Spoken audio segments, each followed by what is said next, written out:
for, as long as he knows my mom. So, all right. Good evening. Welcome to the June 21st, 2023 meeting of the City of Beacon Zoning Board of Appeals.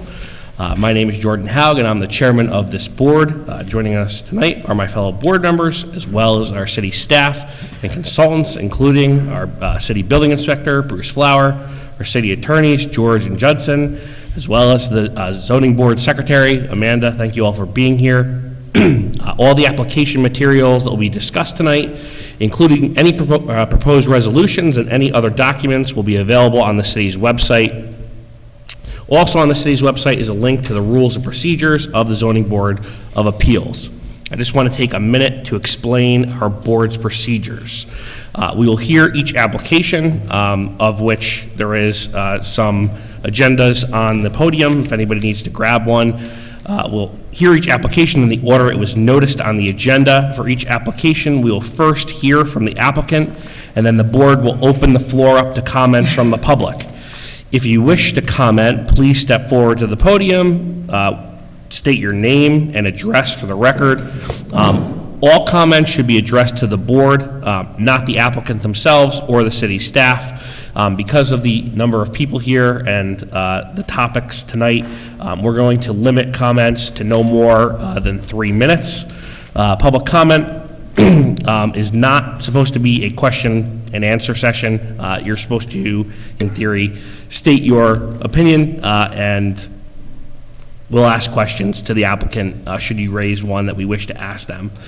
All emails and other written correspondence sent to the zoning board secretary will be made part of the official record for the application. And then just a little more specifics about what we do.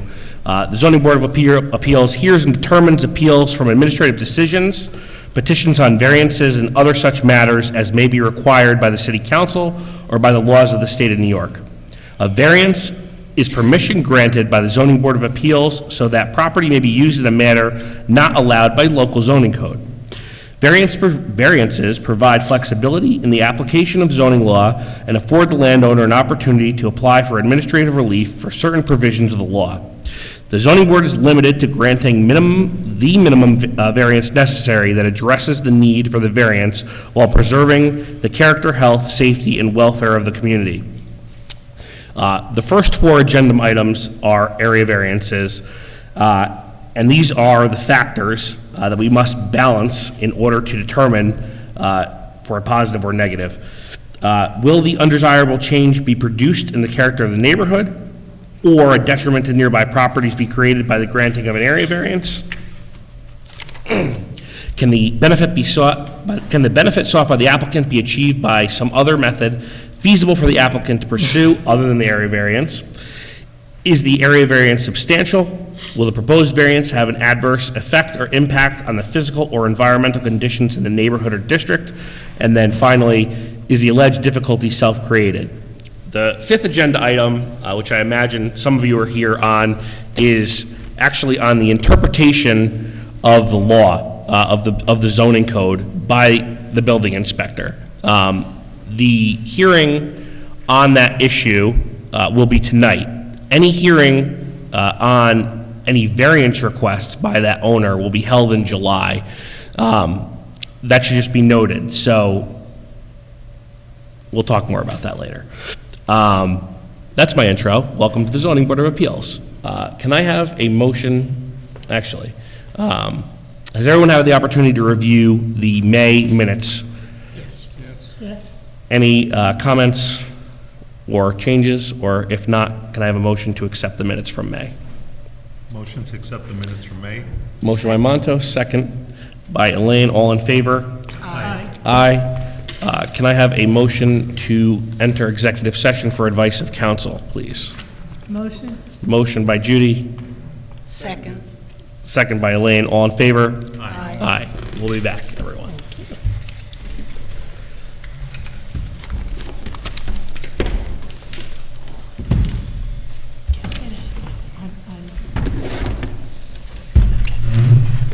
Whatever it is.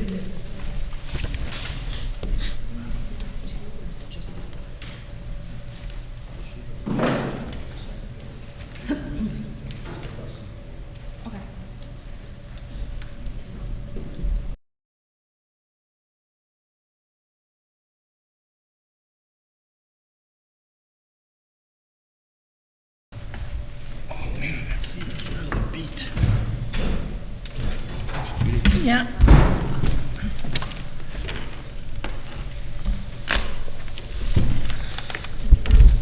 Hello, everyone.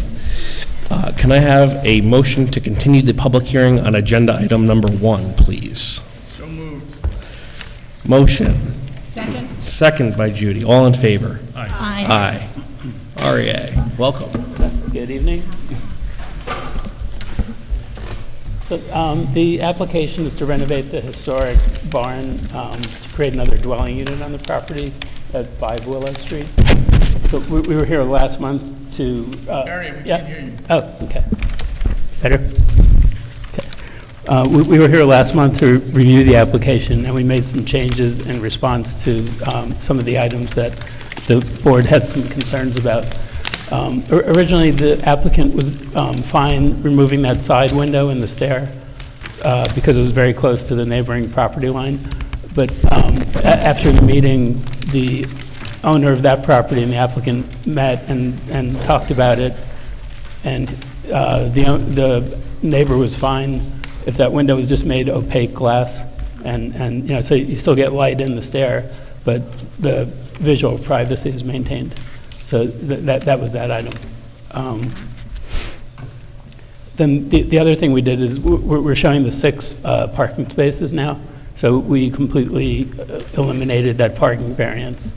Although if there's some way, the owner is still interested in seeing if there's any way to condition the approval on building out 3 and doing the other 3 if it becomes apparent that they're really necessary. But you know, you can see that they can easily accommodate the 6. They're fine doing it, but if there is some way to, you know, make some accommodation there, that would be appreciated. But basically, you know, they want to maintain the residential look of the property and not have it look like a parking lot in the side yard. That property is very walkable to Main Street, you know, so they don't actually think that there's going to be a real need for a lot of cars there in any case. But you know, if just to keep the application clean, they're fine providing all 6 spots. We also looked at the question that Montos raised about adding to the existing house in the back, as opposed to, you know, creating the 3rd unit in the barn. So I looked at that more carefully, and there wasn't really a feasible way to do that. We'd still end up needing a rear yard variance to get the depth required. And the other thing is that the way the house is configured, you know, there's windows in the back, and those would get blocked by an addition, so the whole thing would have to get reconfigured. It would become a very extensive renovation and an expensive project, and the current occupants would have to leave while that's happening. It would kind of be like a gut renovation, so we just don't think that that's a feasible alternative.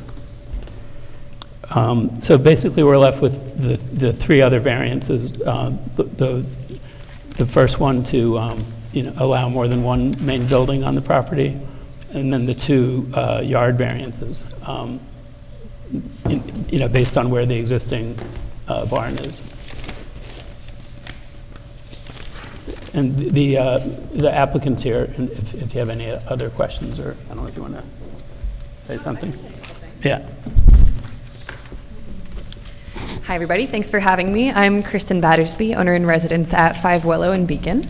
I just wanted to touch on 1 or 2 things that we were talking about last time I was here. And I just wanted to say that the plan for the property, plan for the barn, is meant to restore the existing building, keeping the historical integrity of the building, because both those buildings were built in the 1800s, and we want to keep the existing building, but also maintain all of those details that are there that make it distinctive.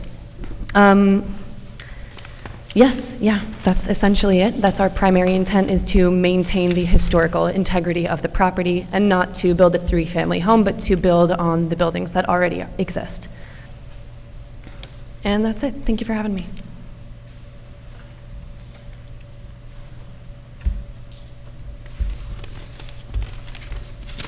I have a question. If the we allowed for 2 main buildings on one property. Microphone, Oh, I'm sorry. can't hear you. Thank you. Is that better? If we allow for 2 main buildings on one property, the way the parking is currently configured, all the parking is smack in front of the other main building. And is there a problem with the zoning with having parking in the front yard of a main building?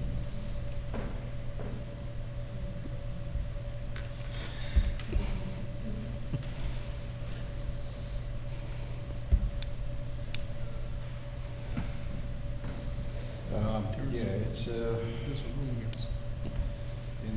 theory, yes, I guess, if you're putting parking in the front,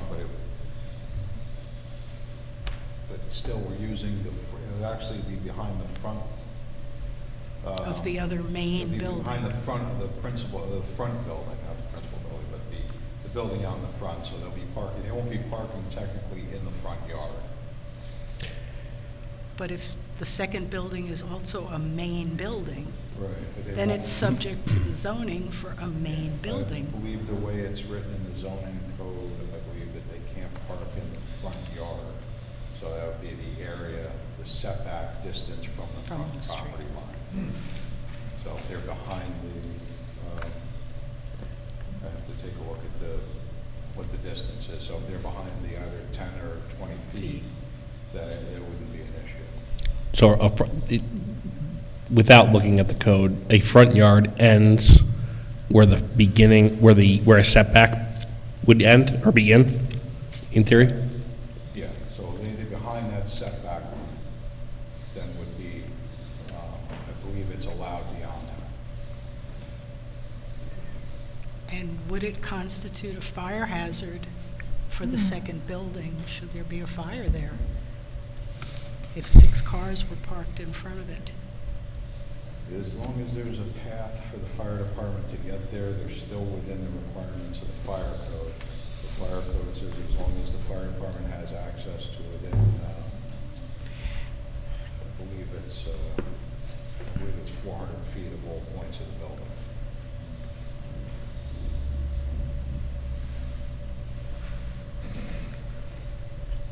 How would the fire department get to this? I don't see it on the lot, on the drawing. The fire department would have to pull up on the street, and then they would work from the street. So it's not like a larger development. But most of the time, when fire department access comes into play, fire department access would be as if, let's say, the building was set further back off the road, and then they were building a fire apparatus access road, basically a private driveway, different requirements kick in. So the further they're away from the public way, that road would then have to be wider. Got it. Normally, minimum is usually 24 feet to access the building. Thank you.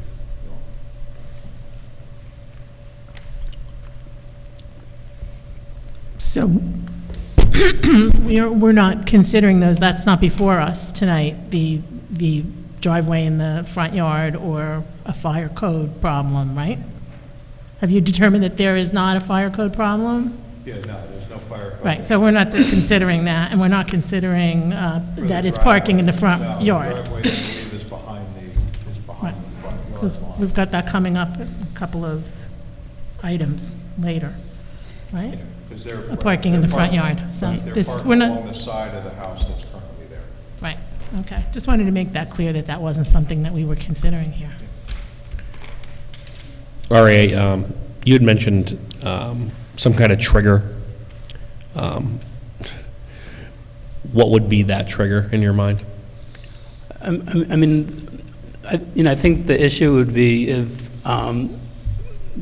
if you were getting complaints that people were taking up street parking on Willow Street, people that should be parking on that driveway. So, if there was a complaint, they could build it out.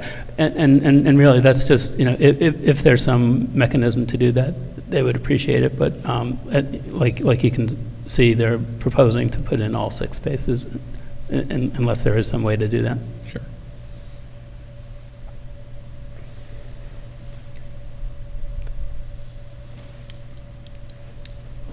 Any other questions Good for stuff. the applicant?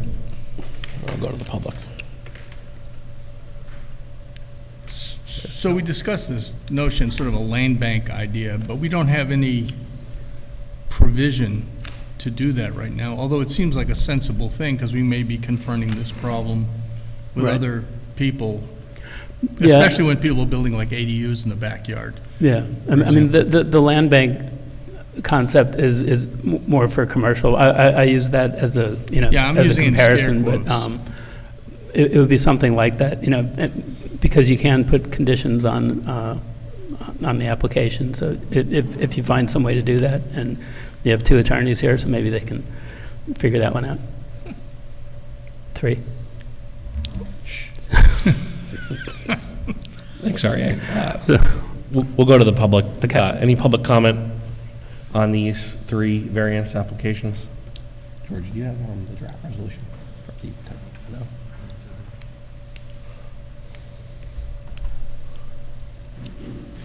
We don't have draft resolution? George doesn't know. I just want to make one comment. I'm okay with this because of, Who are you? my name is Teresa Kraft. We know. I know. So I just want to make a comment on the record. I'd like to say, don't do this, because I don't want to see this set precedents in building and building and building, but because this is protecting and preserving a historic building and another one in the back, I'm all for this. Thank you. Thank you, Teresa.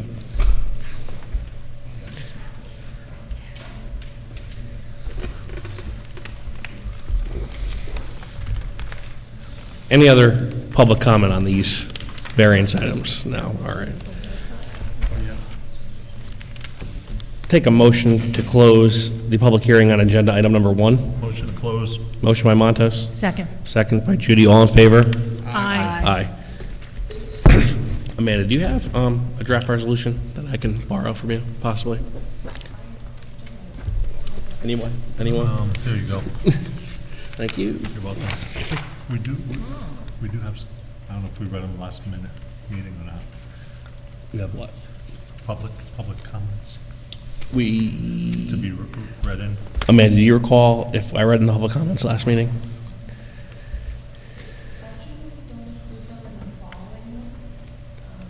No, I have them from last minute. I don't know if we have to re-reference them or not. You did read them. Yeah, I did read them. Okay. Yeah, so they're read in. Okay, all right. Okay, so we will go through our procedure. So let's take these, I guess, two by one. Let's take 2 and 3, which are the setbacks first, and then I know I'm doing it in reverse. So we'll take 223-17D for both of them for the 1-foot side yard setback, 10 feet required, and 1.8 feet rear yard setback, 20 feet required. As to whether the undesirable change will produced in the character of the neighborhood or a detriment to nearby properties will be created by granting the area variance. So let's discuss, please. So my perspective on that is, and I know we have other properties in the city that have such side yard and rear yard setbacks, but my concern here is with it being a primary residence on the property and on a property that already has a 2-family house on it, a matter of interpretation if that's undesirable change, but from my perspective, that is undesirable for me. Is how I interpret that. You're interpreting the change being the allowance to it to continue or rebuilt? Correct, because now the use will be a primary residence. Correct. And specific to 22.3-17.d, both the side and the rear yard setbacks. Because now someone will be living in there, is your point? Yeah. That's right. Mhm. That's the differentiating factor is an additional primary on a single lot. Yep. Judy? to me, the setbacks, the side and rear setbacks, they're not changes because they already exist. So it's not a change. So that is where I sit on that. The change will be when we're talking about number one, which is changing it to the main. Yeah. On those, will the 1 yard side, 1 foot side yard setback and the 1.8 foot rear yard setback, will these be undesirable changes? No, because it's not a change, it already exists. So that's just on those 2 points. I agree with you exactly that that building's been in place a long time with the existing setbacks, the existing variance for each, and I don't think that constitutes a major change, so.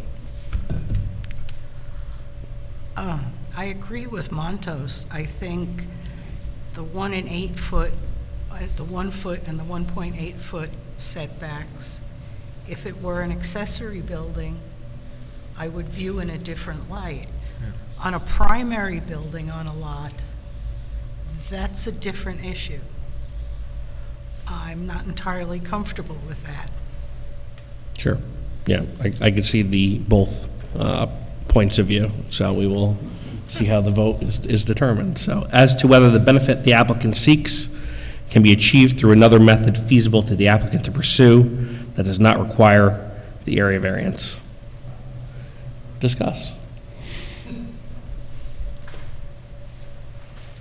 No, I don't think so.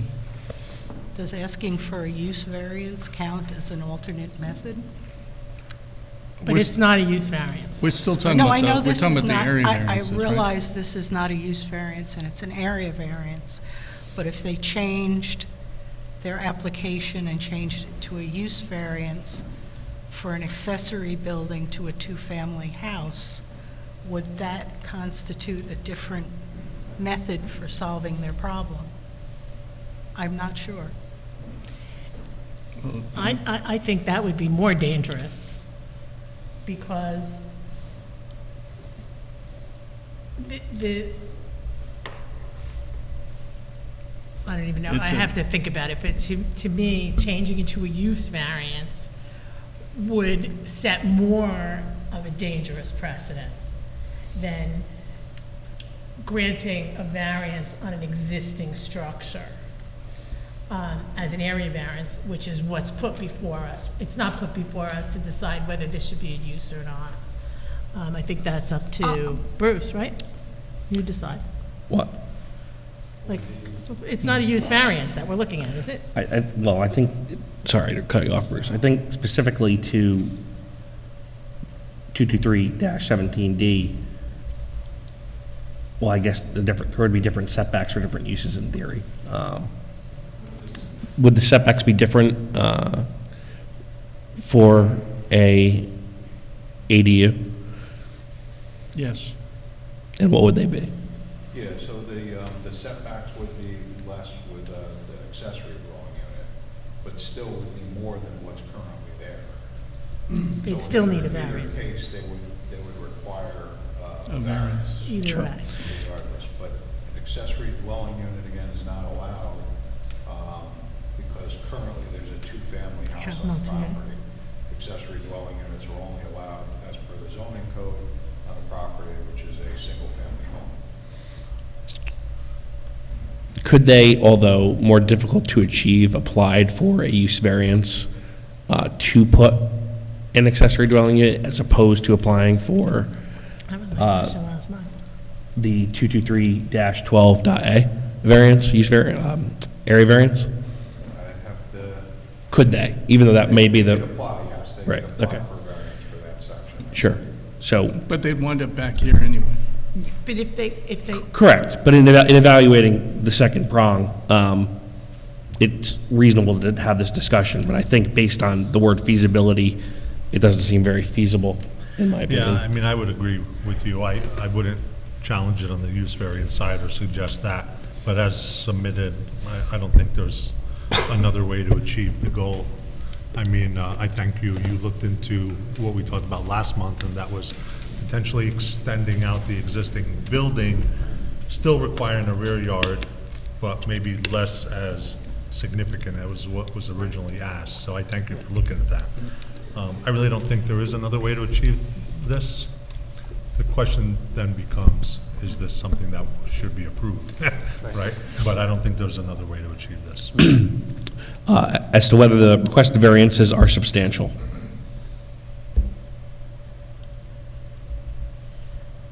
Yes, I guess it is substantial.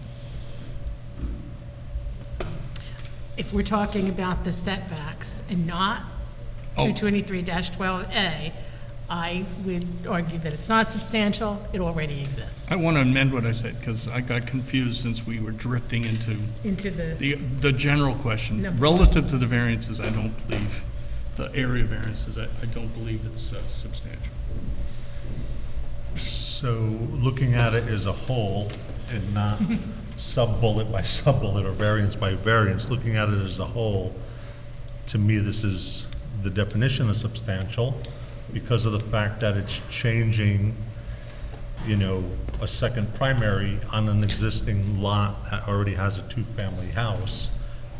In addition to that, yes, it's asking for some relief of rear and side yard, but I think those are important, but not as important as the major issue that is substantial in my perspective. right, the first part. Right. Which I think, I wanted to try to, this is the meeting of bifurcation, so I'm attempting to bifurcate the setback variances from the first, just so we can form a consistent record.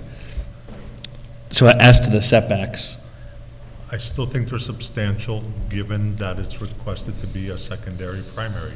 sure. Elaine? And in time of an emergency, when someone has to do something and they realize 1 foot setback from the neighbor isn't sufficient to address an emergency, I think everyone would agree with me that's substantial. I would agree. I think 1 and 3 are kind of tied. If you follow the logic Montos used, as the use will change, so will the intensity of that of the use of that structure. Obviously, people will be living there, and therefore that changes what a setback means and the substantiality of such. As to whether the proposed variances will have an adverse effect or impact on the physical or environmental conditions in the neighborhood or district.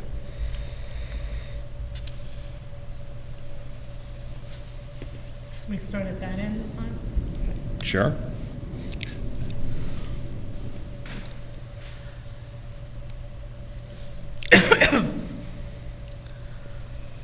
I don't think it would have, aside from having,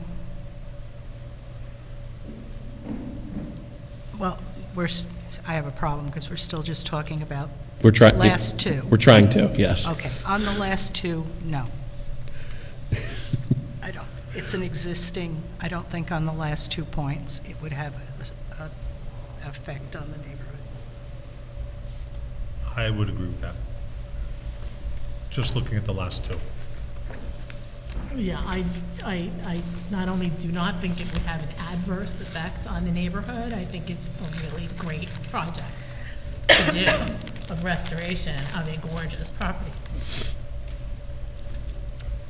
I agree completely with that. Okay. And my favorite, as to whether the alleged difficulty is self-created.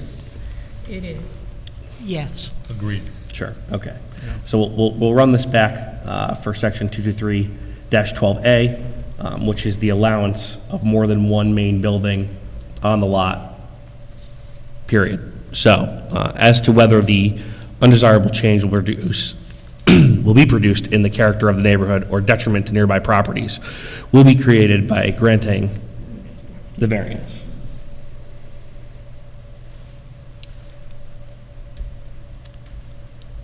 Well, I think I spoke my piece on that. No change in my comments. I agree. I think 2 main buildings on one property is just about unprecedented. And I don't see a reason for it. Sure.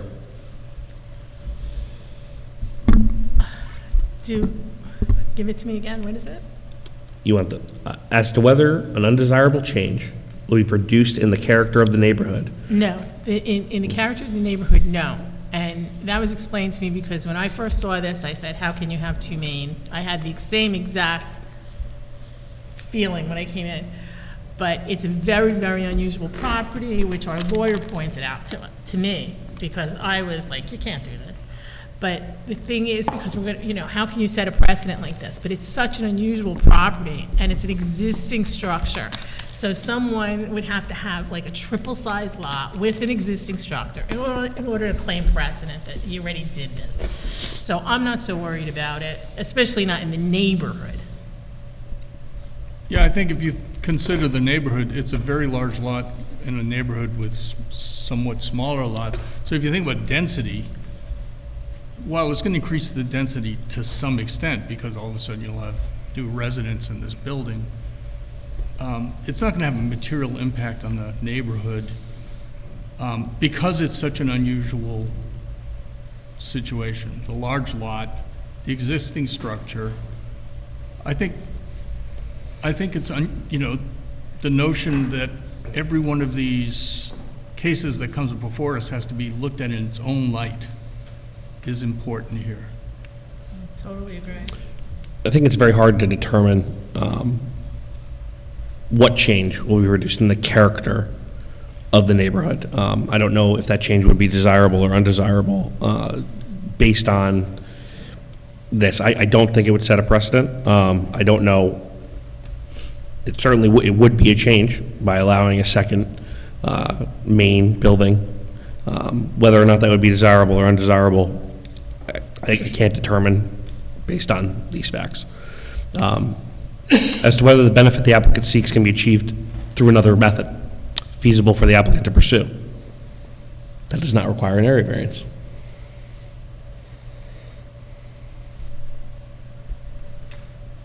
No, I don't think it can be achieved because the problem is they can't put an accessory building because it's a multi-family unit. So I don't think there is, unless another sort of description was changed or something. But as the law stands, I don't see how they could do it any other way. And this was the way that I guess the town suggested that they do it, or try to do it.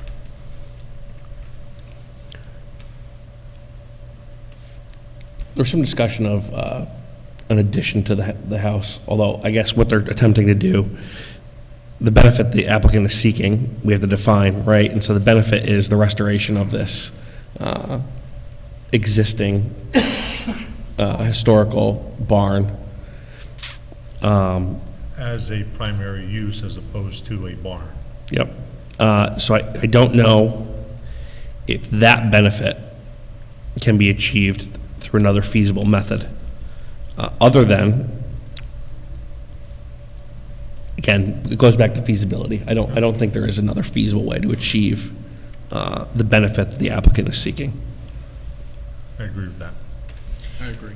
And I also think that making it into a place where another family member can live, that's where they get the finances to restore this barn. So that's where the feasibility for the family comes in, I would imagine. Because the family member would have to pay to have something else built or live somewhere else. So now they could put those family resources into this barn and get this barn restored, which if that's a lot of money to get that restored, so. But we can't restrict them and hold them to a family member coming into this. We can't. No. No. As to whether the requested variances are substantial, variance in this case is substantial. Yep. Yep. What else? I would say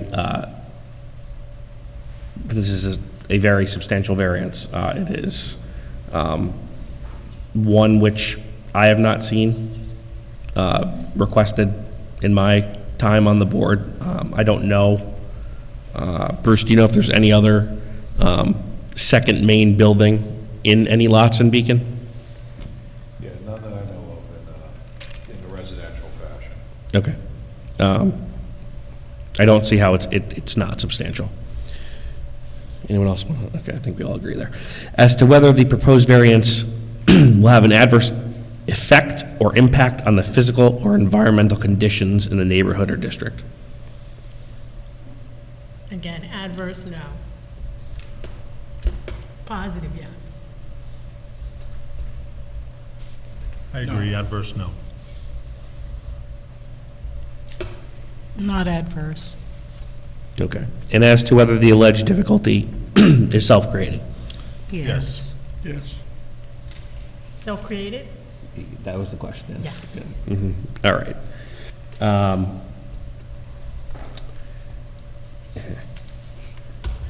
George, do you suggest I take these one at a time, or how procedurally? You know, you can take it one at a time. Probably cleaner to do it that way. You know, Okay. ideally in order, but if you want to go 2, 3, 1, or 1, 2, 3, however you like, but probably best to go one at a time. Sure. All right. So, can I have a motion to approve or deny 223-12A? So moved. Second. Wait, approve or deny? You said so moved. Approve. You're making a motion to approve. We have a motion on the table to approve the Second? variance. We have a second. I will call the roll. You will what? Call the roll. Got to call roll call. Aye. We have one aye. Aye. Judy, aye. Montos? Deny. Elaine? No. And I am a no. First variance fails. Can I have a motion to approve or deny the second variance? Motion to approve? Motion to approve. Can I have a second? Second. Second. And I will call the roll again. Aye. Aye. Montos? I need to qualify that I need to look at this as a whole and not as its parts. So given that, deny. I don't know how approving two after one's been denied accomplishes anything. It may not, but that's not our role, Okay, in my opinion. okay. No. I will aye this one, as I'm distinguishing the two. So the second variance passes. Can I have a motion on the third variance to approve or deny? Motion to grant? Motion. Can I have a second? Second. Second. Call the roll again. Aye. Aye. Deny. Deny. Aye. Third variance is granted. First denied, second granted, third granted. Thank you, RA. Thank you. Can I have a motion to open the public hearing on agenda item number 2? Motion. We have one motion. Can I have a second? Second. All in favor? Aye. Aye. Aye. Thank you.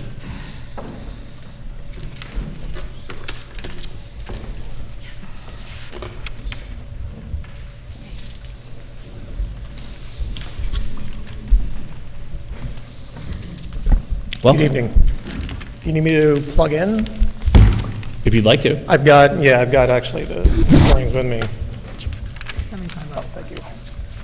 Which one are we on? 75?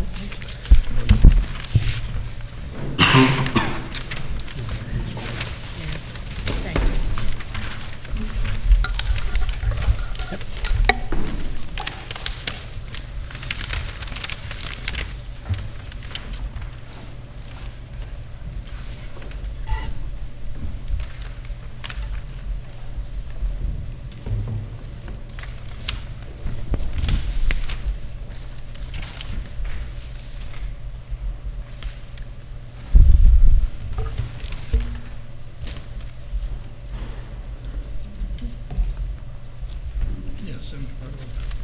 Does this come up like automatically, or do I have to download something? It's a newer tablet, so I don't know if it's not recognizing. Amanda, do you know? Okay.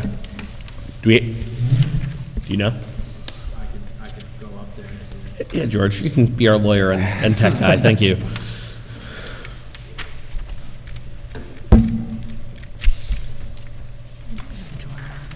I go back to, so this is, actually I got it open here.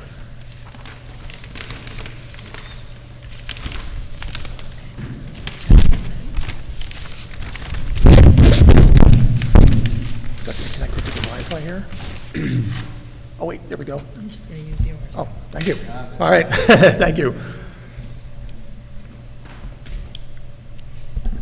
Hi, good evening. I'm Steve Whalen of Whalen Architecture, representing the owners of 75 Oak Street. So our proposal is to do an addition to the southwest side of the property on a pre-existing non-conforming lot.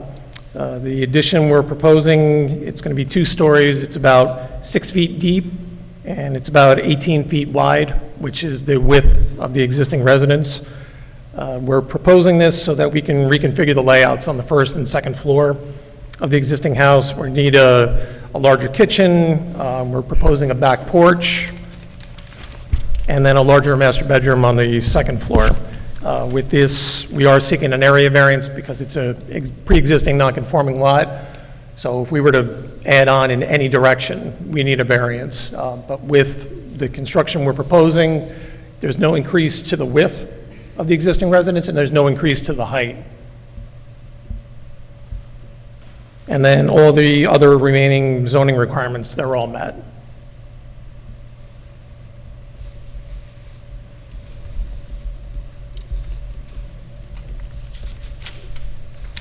It's a two-story addition. It's a two-story addition, so 152 square feet. Is that That's correct, the yep. footprint? So it's doubled, Yeah, so it would be, 300 it's more, yeah, because we have a, change? yeah, let's say it's 152 square feet each floor. There's just a back porch on the, where actually, right now, it's like, you can actually see it partially here in the foundation plan. So we're actually just going to complete, there's like an L shape on the back of the house. So we're just going to complete that, add a back porch, and then build over that footprint on the second floor. And the porch added onto the L shape, you say? That's actually, it's going to be beyond like what was the L shape. Because like right now in the back of the house, there's a 1-story, let's call it a mudroom. Yep. It's in really sad shape. But you're adding an L shape onto that, I see here on the drawing. And then Correct, you're- yeah, on the site You're plan. going to put a deck or a porch off of that, you're saying? Correct. Which isn't It's reflected on the covered. plans. You can actually see it on the elevations. So it'll be this section, Oh, gotcha. yep. And then the rest of the renovations are just really just to clean the entire house up.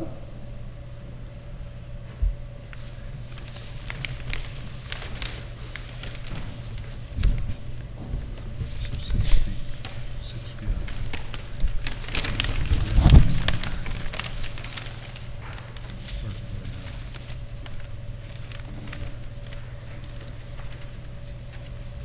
If you don't mind me asking, just to clarify for the board and for myself, the proposed work is just an addition to the rear of the household, correct? The structure of the remaining house is not changing, no setbacks, because the house is pre-existing non-conforming for the existing portion of it, but you're not proposing to change anything there in terms of the structure or anything, right? Well, on the front, we're going to be, because right now, or I can go to the pictures. There's already an existing 1-story, I think at one point it was a screened-in porch on the front of the house. We're going to extend the second floor over to there, but we're going to match that look. So yes, we are going to extend the second floor over the first floor, but we're not going to increase the footprint on the front of the building. And but that's not something you're seeking, you need a variance for.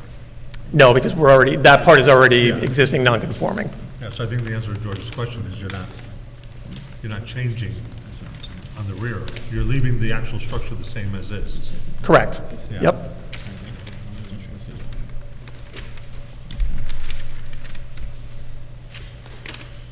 And Bruce, you were aware of the front work, right? Yeah, it was where in the front. The front. Okay, all There right. is the exception in the code regarding maintaining a similar line with the front of the houses. So anything within, I believe it's 250 feet, as long as they're maintaining what's similar in the neighborhood, then that's okay, and it doesn't require a variance. They get the exception for that. Just to clarify, your question, if there was a possible additional variance needed? Yeah, I just wanted to be sure, because originally I saw some request for certain feet, 3.2 feet versus 3.5 or whatever, so I just wanted to be sure, because I know the house is somewhat on an angle on the property, so I just wanted to clarify that it was indeed the rear of the house, and it's been clarified. Bruce, thank you, and thank you very much for clarifying that as well. Yeah, we're really just increasing the nonconformity just on the back. So safe to summarize, you're squaring off the back, you're adding an additional 6 feet on the length. That additional 6 feet has no impact on the rear yard setback because you got plenty of room. Yeah, there we have plenty of room. Yeah, Yep. you just want to keep the addition in line with the existing and get awareness that it's non-conforming already, therefore this addition's going to be non-conforming. Correct. Yeah, we can't go any direction Right. without requiring a variance. Understood. Got it. Any other questions from the board for the applicant? All right. Anyone from the public wish to speak on this agenda item? Please state your name for the record. Barbara McNair, 24 North Cedar Street. The house is in my backyard. The concern I have is not so much for the house, but for the swamp maple that sits back there. If they go in the ground to expand the backyard, I don't know what damage that will do to the roots of that dying swamp maple. That swamp maple's limbs are big enough and heavy enough to be trees of their own. If it should come down, it will tear out my shed, my fence, my pool fence, and my pool. So my concern, of course, you say you can't ask questions, is what's going to happen with the swamp maple. Did you mention it's already dying? It's got grapevines all tangled up in it, growing up, poison ivy all tangled in it, and every year it is late to bud, which tells me, and of course I pick branches up every spring. The branches that are falling, though, are again the smaller ones from the top, but the tree is definitely dying. So that's my own concern. I have no concern about the expansion in the front, the expansion in the back, except that when they go in the ground and they start disturbing those roots, that tree will probably die sooner. Sure. Thank you. That's it. Would the applicant like to address that concern? Yeah, sure. If there's anything that's on this property during construction that's going to be a danger to any of the surrounding neighbors, yeah, we'll definitely address it. You know, if we're hitting roots in that, within that 6 feet, or even if we get out there and that tree has died even more, yeah, we'll take it down. Is there any plan to take it down? If the last time we were out there, you know, it was like the beginning of spring, so we couldn't tell if it was still dead or alive or not. Now we can obviously tell, so if we go, we'll do a site visit, and if it's looking a little shady, no pun intended, but if it's looking a little bad, we'll definitely take it down. Well, if it's looking shady, we'll leave it, then, you know, but if it's dying, yeah, we'll take it out. Thank you. Thank you. How are you going to get in Oh. the back and do the work? Okay, if you could tell me how you're going to get to the backyard to do any of your expansion. Because that tree, which is probably from that bench all the way over to that as a circumference at the bottom, diameter. And then you got shed, and like I said, my property runs right to the church. So it's your property site plan. Guys, My property. we can't have a discussion, I'm sorry, yeah. My property is North Cedar and the corner of Oak. So my fence runs, which is chain link, sits right at the property line. Okay. Okay? Give me a call, I'll give you my number. And that's what I was gonna say, it's always great if the applicants and the neighbors speak outside. Yeah, we'll definitely speak, offline. We do have, it's obviously, it's a very, very tight lot, but on the, what's that, north side of the property, or the northwest side of the property, we know that the property has not been maintained. We got a couple of gates, there's a couple of concrete, little sidewalks or little retaining walls. We'll take them out. We'll make sure that we've got access going back and forth there. Thank you. Anybody else? Anyone else from the public wish to speak on this application? Any other questions from the board? I'll take a motion to close the public hearing on agenda item number 2. So moved? Motion, can I have a second? Second. Second, all in favor? Aye. All right. We can take these together. So we'll go through the factors. As to whether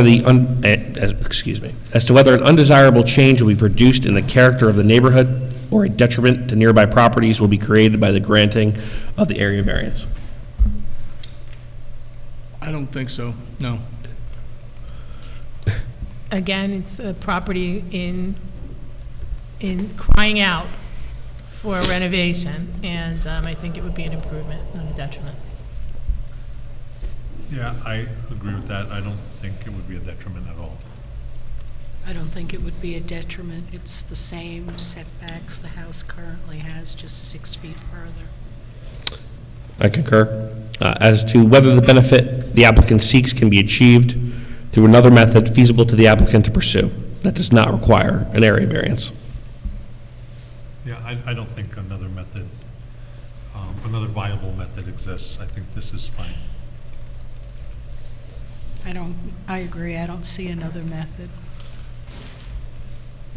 It's an extremely tight lot. There's nowhere to go. Yeah, I don't see any other way to do it. I agree. As to whether the requested variances are substantial. Yeah, I don't think they're substantial. It's no change to what's existing there today. I don't think they're substantial at all. No, the first one is not even 2 feet. The second one's a little more substantial, but it still fits the existing footprint, so no. Yeah, I agree. I think the second one is mathematically substantial, but again, as we often say, it's not substantial in the context of the application. I agree. I agree also.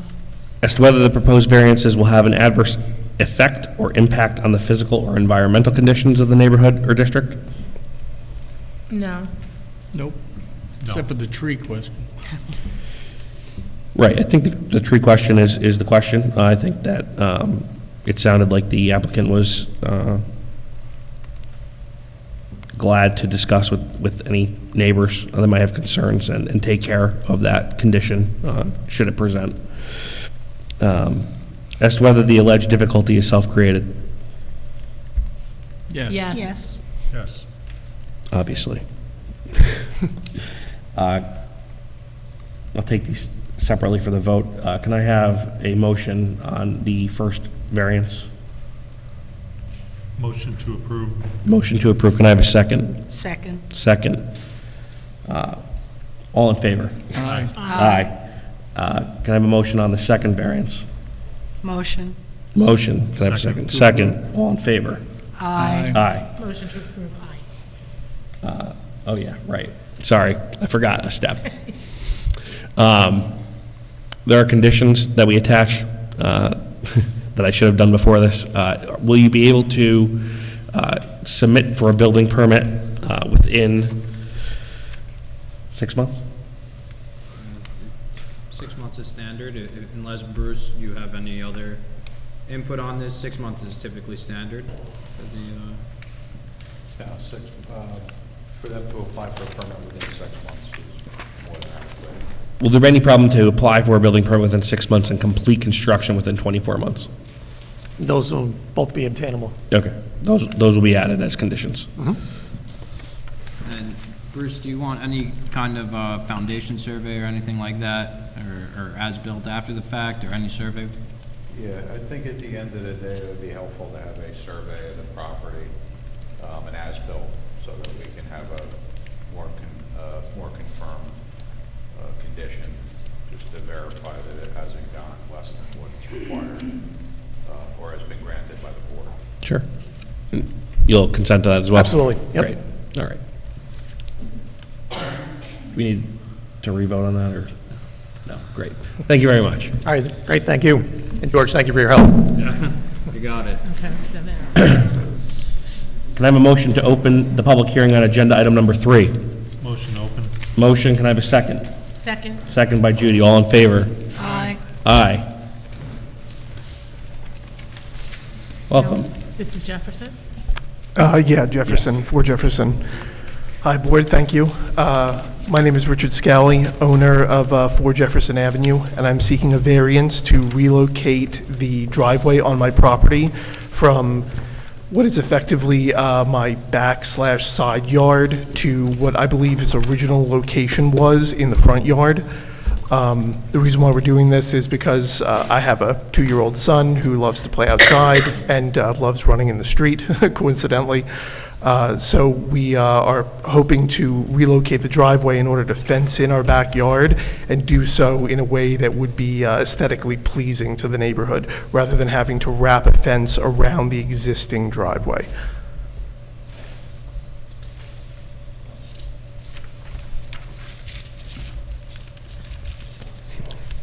Okay. But you're gonna fence the backyard anyway. Yeah, it's going to be fenced in, yeah. Just you won't have the jog for the, Exactly, yeah. Instead of sort of going around the driveway in a, I don't know, strange kind of rectangular shape, we would just go straight through it. And the reason why I believe, at least, I don't have any historical documents to prove this, but the reason why I believe the driveway was originally located in the front yard anyway is because most of the driveways in my neighborhood are in the front of the dwelling. And my house, if you look at it on the right-hand side, which is where my current living room is located, it appears to be a little bit different from the rest of the house, especially inside. My house was built in 1940, and so most of the inside of the house is plaster with a certain style of radiator, and in that room in particular, it's drywall with floorboard heating, and the electrical wiring is different. So it's been assumed by a number of contractors and plumbers and electricians that have come to the house that at one point in time, that was a garage that was inside the house and was then converted to a living room. So the driveway very likely went up the front yard beforehand anyway, leading into that garage. It doesn't look, the driveway, how many feet across the front of the house does the new driveway, would it go? Like from the curb towards the house? Well, as it comes from the house, how many feet into the side of the house does it cover? I'm sorry, I'm trying to, could I approach and look at the image there? She's trying to just ask the driveway, how many feet of the driveway are going to be in front of the living room window? It would, It's not. so in front of the living room window, there is a concrete porch. Right. Then there is probably, I would say, about 5 feet of a holly bush. Right. And then it would be in front of that. So from the curb to the holly bush, oh no, that's not the question? The variance is needed because you're not allowed to put a driveway in front of living space. Yes. Okay, so that's why you need that's why the variance. So it's about, and it's almost clears the house so that it's not in front of the house. There's just a small part of the driveway that looks like it's actually in front of the living area. Oh, yeah, that's true. That part of it would be to the side into, what would it be, the right of the house, yeah. So, and you're meeting the 5-foot setback Yeah, of course. for the driveway from your neighbor. I was there today, looking at the site. So, did you, if you didn't use that if you didn't obey that 5 feet, you could probably move it a couple of feet over and not be in front of the house at all. Then you would need a side yard setback instead of this parking setback. Yeah, although, I mean, I would variance. like, Correct? Yes, yeah, you're correct. yeah, sorry, I would like to maintain that 5-foot space just because I have a very good relationship with my neighbor next door, and he has a lot of plants there, and as you probably saw Be today, that as it I don't may, want to. My point in saying that is that you're meeting this setback, and the driveway is not going to be all the way in front, running right into your living space. It's really in the place where a driveway should be, I think, and it overlaps a little bit. What's the width of the driveway, the That's proposed what we're driveway? trying to get. 12 feet. 12 feet. So how much of it does overlap? Is it like 2 feet? Overlaps with the side of So your house? it must be, if these dimensions are correct, 3.5 feet. 3.5 feet. 3.5 feet must overlap with the living space, right? 12. Because if you said 12 feet, Yeah, and you're saving 5 feet, so that's a total of 17 feet, right? And you look at the side yard on the house at 13.3, so 17 minus 13.3, it's about 3.7 feet, or, right? 3 feet 7 inches that overlap onto the living space.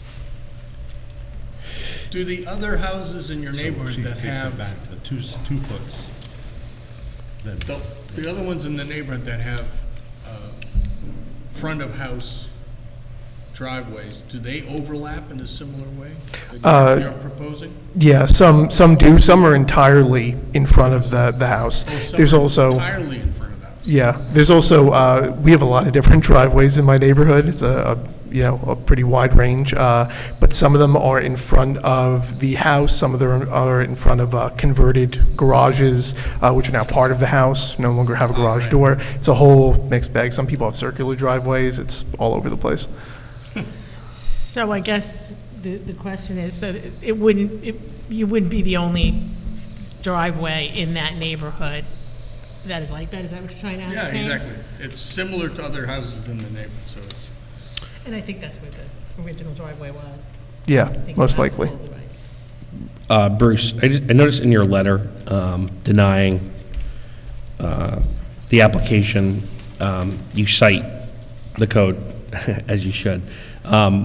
You then underline the portion of the code that's relevant, and then the code continues that he would also not be allowed to have a driveway in any other side or rear yard within 5 feet of the lot line. Is the current driveway a pre-existing non-conforming use? Yes, I believe so. So, Couldn't find anything in the records, but I'm assuming that it was, built prior to the current zoning. okay, so assuming that is the case, then you would then remove that slab, Yeah. correct? Right. So Yeah, it's going to be removed. Right, so I think it's important to point out that it would remove a current violation of the code, and so the sum should be considered. and we could hold contingency on that. Sure. Yep. Yep. Any other questions from the board? Anyone from the public wish to speak on this agenda item? Mr. Palmer? No. Sure. Teresa Kraft. In addition to matching the other neighboring driveways, relocating the driveway should be allowed in this case, as the house and the parcel sits on a corner of 2 streets, and there's access to the dwelling at the new location, and it has that front porch, so it's not really in the living room. Thank you. Thank you. and there's a letter. There was also a letter submitted. I think it came in, an email, I should say, from Mary Friss. I apologize if I pronounced the name incorrect. Today at 12:16 p.m. All right.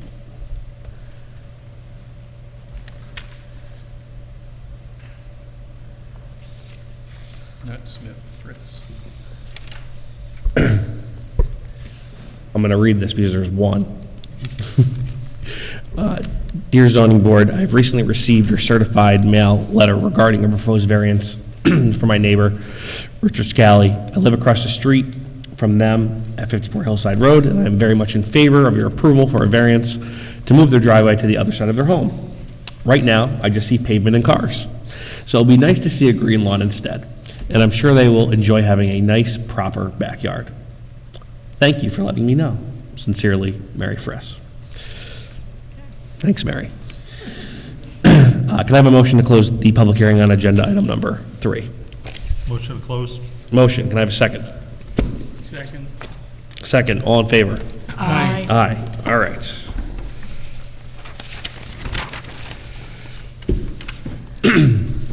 As to whether an undesirable change will be produced in the character of the neighborhood or a detriment to nearby properties will be created by granting the variance. No. It'll fit in better with the neighborhood. The existing side driveway looks very out of place as it is. Yeah, I would agree with that, but I would also add contingent to the removal of the existing. I hold all those statements true. I agree. I agree. I concur. As to whether the benefit the applicant seeks can be achieved through another method feasible to the applicant to pursue, but does not require an area variance. Well, No. the option to ask for a variance of the side yard, but as the applicant noted, it might draw concern of his neighbor, so considering it's such a small overlap, I don't think that would be reasonable, actually. I agree. I agree with that too, and I want to reemphasize what Teresa Kraft said, that the overlap is with a front porch, not necessarily, the living space of a living room, let's say. I hope I didn't misrepresent you, because I think that's part of what you said as well. I agree. I don't think it's a problem. I concur. As to whether the requested variance is substantial. Not substantial. Not substantial. Not substantial. I agree. As to whether the proposed variance will have an adverse effect or impact on the physical or environmental conditions in the neighborhood or district. No. No. No. No. Specifically with the condition attached. And as to whether the alleged difficulty is self-created. Yes. Yes. Yes. Yes. Yes. All right. And then I'm supposed to ask another question, right? Okay. Yeah, I am. Where are we? Is this the minimum variance necessary and adequate to preserve and protect the character of the neighborhood and health, safety, and welfare of the community? Yes. Yes. Yes. Yes. Great. All right. And the applicant, I don't know where they went. There they are. Mr. Applicant, should we grant this variance, would you be able to apply for and receive a building permit within 6 months and complete construction within 24 months? Yeah, neither of those would be an issue. And do you have an issue with us conditioning the approval on the removal of the current driveway? No, I was going to do it anyway. Great, thank you. All right, thank you. And sorry, Bruce, any other conditions you want to throw into this? Just want to double check. Thank you. Did we grant it yet? No, I No. feel that there's no other, We're doing- there should be no other items required for this as a condition. Thank you, Bruce. All right. Can I have a motion? Motion to approve? Second. Motion to approve with the conditions, With conditions. second by Judy. With conditions. All in favor? Aye. Aye. All opposed? Any opposed? None. Congratulations. Thank you, board. Good night. Good night. Can I have a motion to open the public hearing on agenda item number 4? So moved. Second. Second. All in favor? Aye. Aye. Evening, board. Welcome. Mr. Building Department. How you doing? So we're just, you saw I got my special crayons out and did that little drawing. Did you guys get a copy? Could you talk into the mic? Did you guys get a copy? There you go. So we're looking, the home is on 4 foot from the property line, and the other side of the fence is a garage for the rear yard for the house that's on So the do you want to corner. identify yourself first? I'm sorry? are I'm you sorry, I'm first? Brett O'Hara, I'm the contractor for the homeowner. And so we're just looking to put a deck that's about 18 inches off the ground, off the back corner of the home. It'll come in 1 foot more off the corner of the home, so it would be a 5-foot side yard setback. And it would finish at 16.5 from the rear yard setback. And needs 20 by code.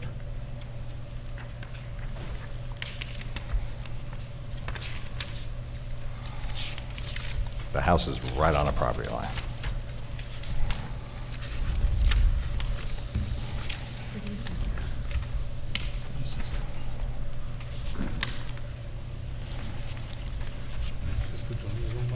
Yeah.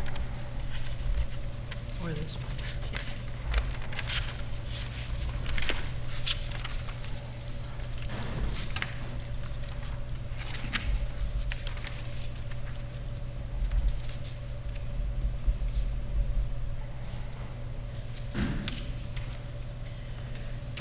So the question, the side yard, 5-foot side yard setback, where the 10 feet is required, that is existing, correct? The house is 4 feet, I'm going to be 5. I'm coming in 1 more foot off the corner of the home in the rear yard. So you're actually improving it, okay.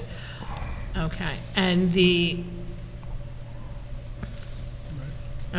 and so the rear yard, you would be requesting 4 feet, 4 inches, right? Correct.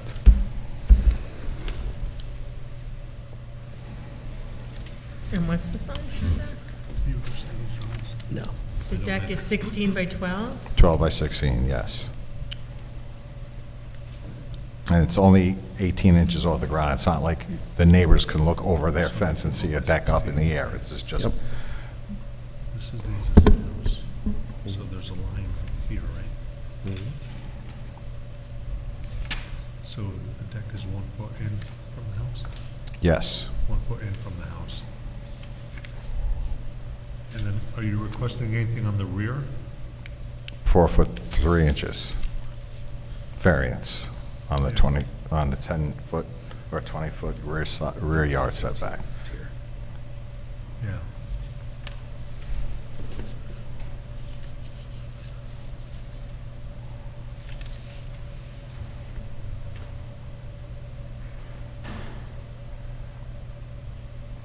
Okay, thank you.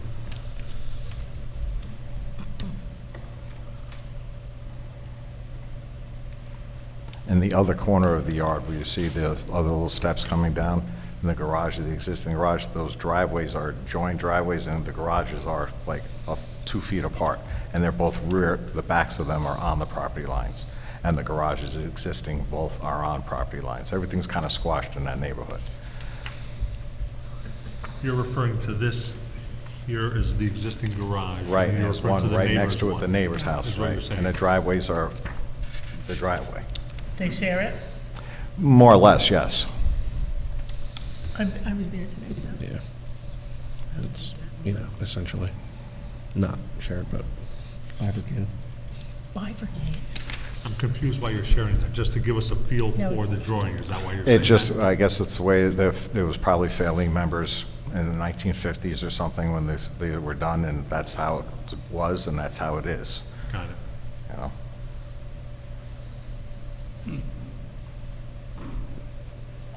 I met the building inspector on coffee down at the diner in town or whatever, and, whoever back in the day, nobody made a big deal out of it, I suppose, you know? But you aren't proposing any changes? I'm not changing anything there, we're just looking for a little squishing in the backyard, that's all.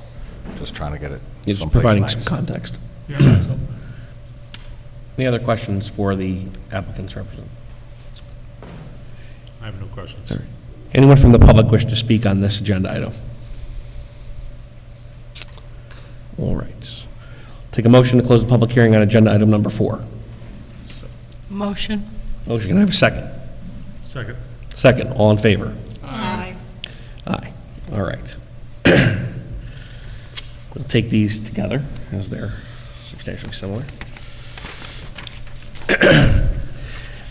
As to whether an undesirable change will be produced in the character of the neighborhood or a detriment to nearby properties will be created by granting of the area variance. Yeah, I don't think so. No, I don't think so. I looked at the aerial photograph. It doesn't affect anybody. Did you say you looked at an aerial photograph? Yeah. I agree. As to whether the benefit the applicant seeks can be achieved through another method feasible for the applicant to pursue that does not require the area variance is. The only thing that they could do is make the deck 4 inches, or whatever it is, 4 feet, 4 inches, smaller, but I think it would really cut down on the usability of that deck, and they have so little space as it is that I think it would be unreasonable to ask for that. Sure. But that is a way that it could be done. Yeah, I agree. I mean, there is a way to do it, but it's so insignificant that, That's the good way of putting it. yeah, It's just jitter. yeah. It could be done, but it doesn't seem necessary. Sure. As to whether the requested variance is or substantial. No. No. No. No.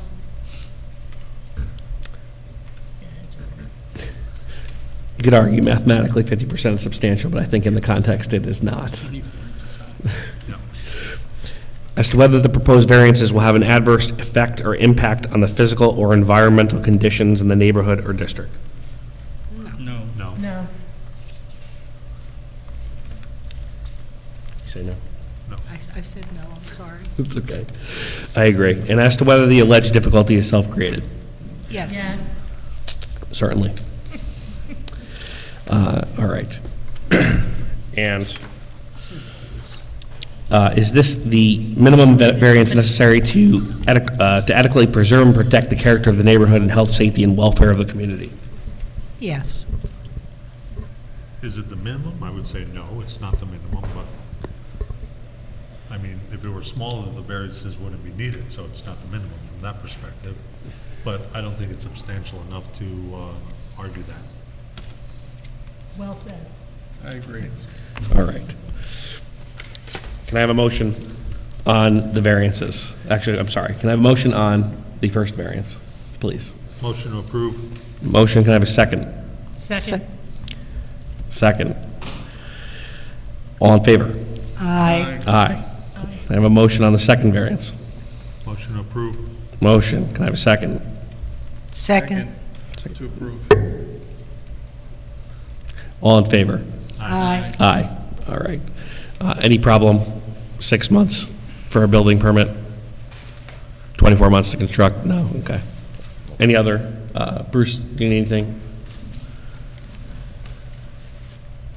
I mean, the deck is, it's not a substantial structure, so I don't think a survey would be needed at the end of the day for this. Okay. So, Great. Thank you. All right. Thank you. Thank you. Have a good evening. It is 8:59, as this next item is going to take some time. We're going to take a 5-minute adjournment for a bathroom break for the board, and then we'll reconvene at 9:05, or after everyone gets to use the bathroom. All right, so what is next is unlike the previous 4 applications where a variance was requested. Tonight, the 5th agenda item is for an interpretation of law. So the 5 factors that I went through 4 separate times are not being asked for now, although this was noticed by request of the applicant for both an interpretation and potential variances. If any variances are to be considered, they will not be considered this evening. This is, again, just for the interpretation of the code. The code was interpreted by our building inspector, and that interpretation has been questioned and appealed to our board, and our board will be the decider of the interpretation of that code. Therefore, when you make your comments, although I expect they will be similar to the correspondence we received, comments about potential variances that may be applied to would be addressed in July. I expect we'll hear some comments anyway about the conditions of the neighborhood, but really this is, again, just to reemphasize one final time, interpretation of law. And I'll ask the applicant to stick to the interpretation of the law, or I'll throw my water bottle. And anyone who speaks, as far as the public, will be keeping a timer, and we just ask that you respect everyone's time, as this could go on for some time. So I will ask for a motion to open the public hearing on agenda item number 5. Motion open. Motion, can I have a second? Second. Second, all in favor? Aye. Aye. Good evening, Mr. Chairman, members of the Zoning Board. For the record, my name is Taylor Palmer. I'm a partner with the law firm of Cuddy and Fader on behalf of the applicant. Because I see that the city brought 2 of its attorneys, I brought one of my colleagues with me, Max Mahalik, also from Cuddy and Fader.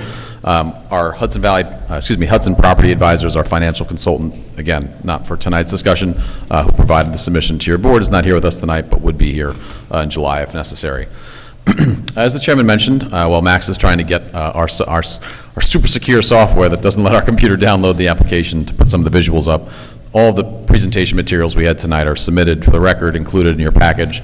Tonight, I'm going to start with what exceptionally would be your Exhibit A, which are just the visual exhibits to kind of give a background of where we are. Just to try and buy Max a few more minutes here. As the chairman mentioned, we are before your board in connection with a public hearing regarding our application to appeal a pair of interpretations. Indeed, as the chairman mentioned, in the alternative, we do have requests for area variance relief, and in the alternative to the alternative, or the upside down, whatever we want to call it, there is also an alternative seeking a use variance and associated relief. Again, we're going to focus our discussion with you tonight explicitly on the variances that we're, the interpretations that we're seeking.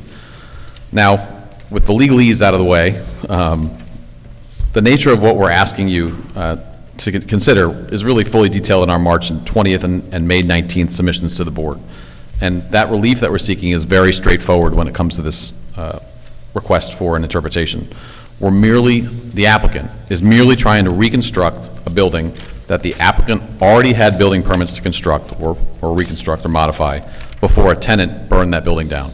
So I'll get to the justifications and the specific sections of the code that we're talking about in the building inspector's determination. To sort of take this one step forward, at the end of the day, the building we're talking about, the applicant was in the process of renovating pursuant to issued building permits. So this was an existing building that had been there for nearly a century. He had a building permit to reduce that building down from 16 units to 9 units, and was in the process of doing so when you all saw the Highland Current, or may have been seen, and I meant many of the public were probably here, when that building was burned down. Effectively, the proposal is that of a less non-conforming use than existed. And of course, as you all know, for the benefit of the public who's attending this evening, we did provide a detailed submission, but this less non-conforming building and the affordable housing that it may provide is located directly across from the same exact use. So there's the abbreviation that I'll use and is used in our submission is single room occupancy, or boarding house as it's been known. These are existing legal non-conforming uses on the property. And there was one directly across the street, and of course we're in proximity to the Beacon Housing Authority property. So now, by way of background, see, Max is still working on getting the visuals, but in your Exhibit A, it shows the visuals of the property and where it is in our city. The applicant purchased the property just under a year ago, so in July of 2022 is when he purchased it. And at that time, from available records, we understand it was a legal, non-conforming, multifamily, single-room occupancy use. Again, similar to the 916 Walcott building across the street. Some of the submissions that we utilized are just visuals, again, aerials of the property. We also went back to try and, because the city's files are so small on this particular use, notwithstanding that it's existed for nearly a century, the historic aerials show it dating back to at least 1936. So I can't take full credit for a century, but we know it's been there for a long time. And the use itself preceded the adoption of the city's zoning ordinance as well. In an interesting twist of fate, there actually was another fire in this building in 1991, which repairs were allowed pursuant to the records that we could find through our FOIL request that we reviewed of the city's documents. On December 12th of last year, the applicant received a building permit from the building department, as I mentioned, that allowed interior renovations to convert 16 units, so again, 16 single-room occupancy boarding house units to 9. So we was reducing it down nearly in half of what was originally permitted on the use and existed for decades. Pursuant to that building permit, the proposal in that building was to have each unit would include a bathroom and kitchenette. Again, the boarding house and its operations, and some of the visuals that you probably have seen in the Highland Current or other articles show that there was a shared kitchen, and that's generally consistent with these existing non-conforming uses. The applicant was installing new plumbing, sprinkler systems, so all things that really would have probably prevented what happened at the site, notwithstanding someone trying to do so nefariously and arsoning, albeit not a word, arsoning the building.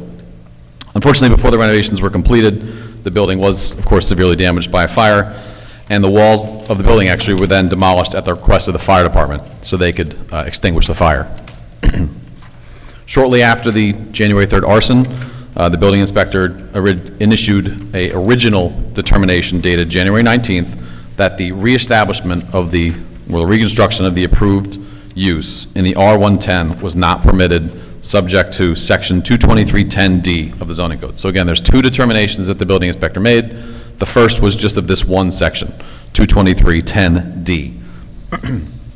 So we had initially submitted an appeal to you dated March 20th that appealed that one specific section, which again regulates restoration, speaking to the restoration of non-conforming buildings, not non-conforming uses. That's a very explicit point. So non-conforming buildings rather than non-conforming uses.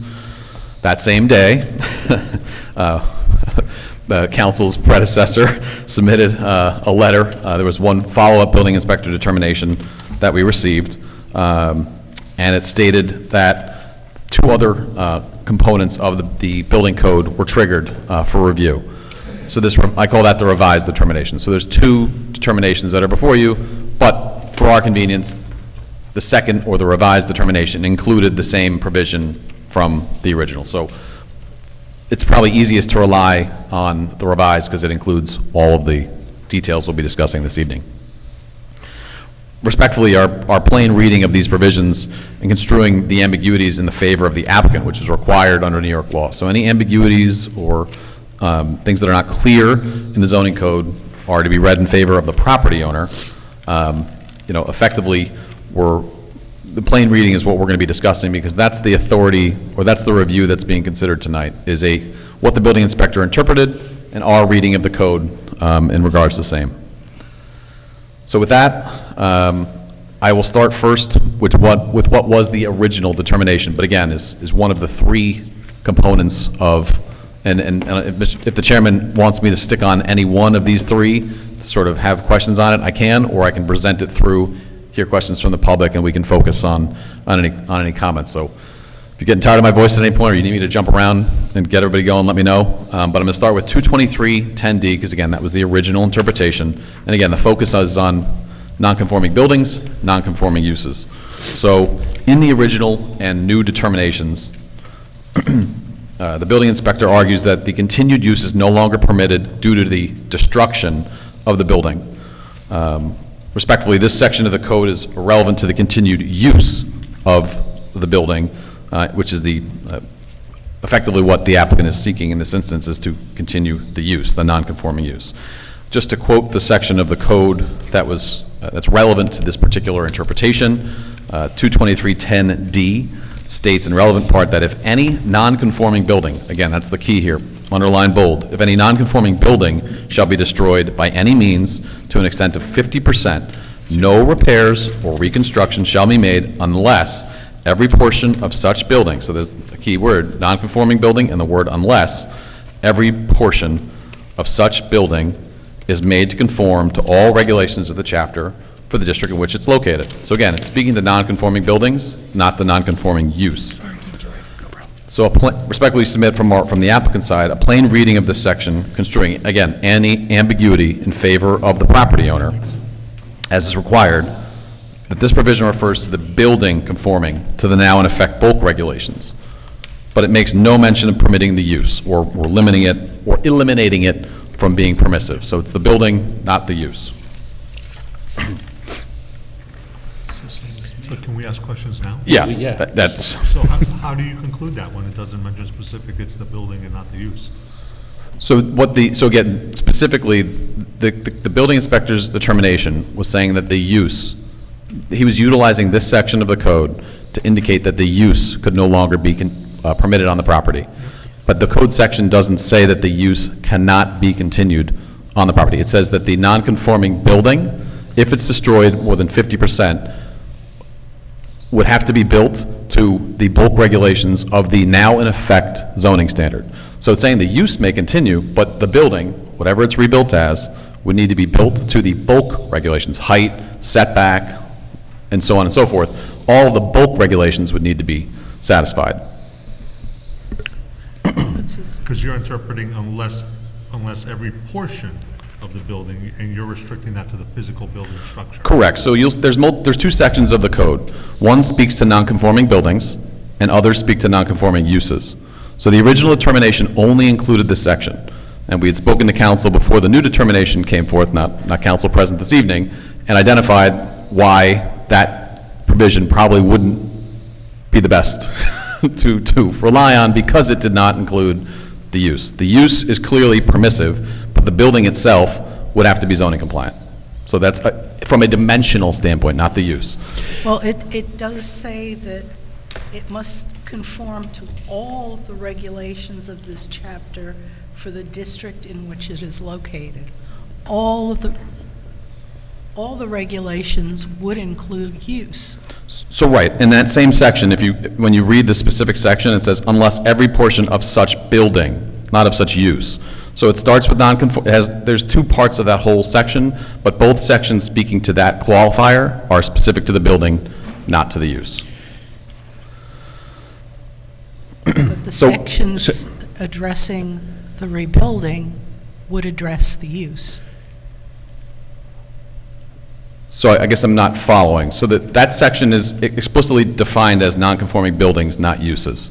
So the section of the code the building inspector was relying on had no consequence of use. It was saying that the use, that section explicitly says if any non-conforming building is destroyed, no repairs, no reconstruction, ... unless, meaning unless. So if that happens, in this case, we're saying effectively 100% loss because of the fire and the demolition directed by the fire department.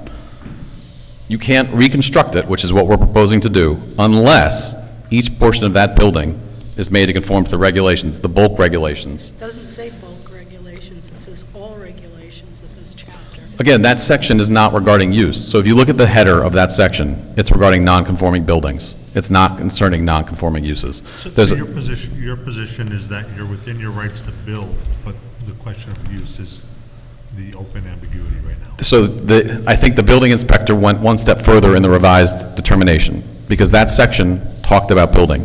The next determination included discussions of use. So that's where we're going in the next conversation, but that specific section is explicit to building itself. So the building, so let's just, if we ignore the other two pieces of interpretation material that were in the revised determination, and we stick with this one for a moment. If the board said, you're right, it's all about the building itself. It has to be a dimensionally conforming building.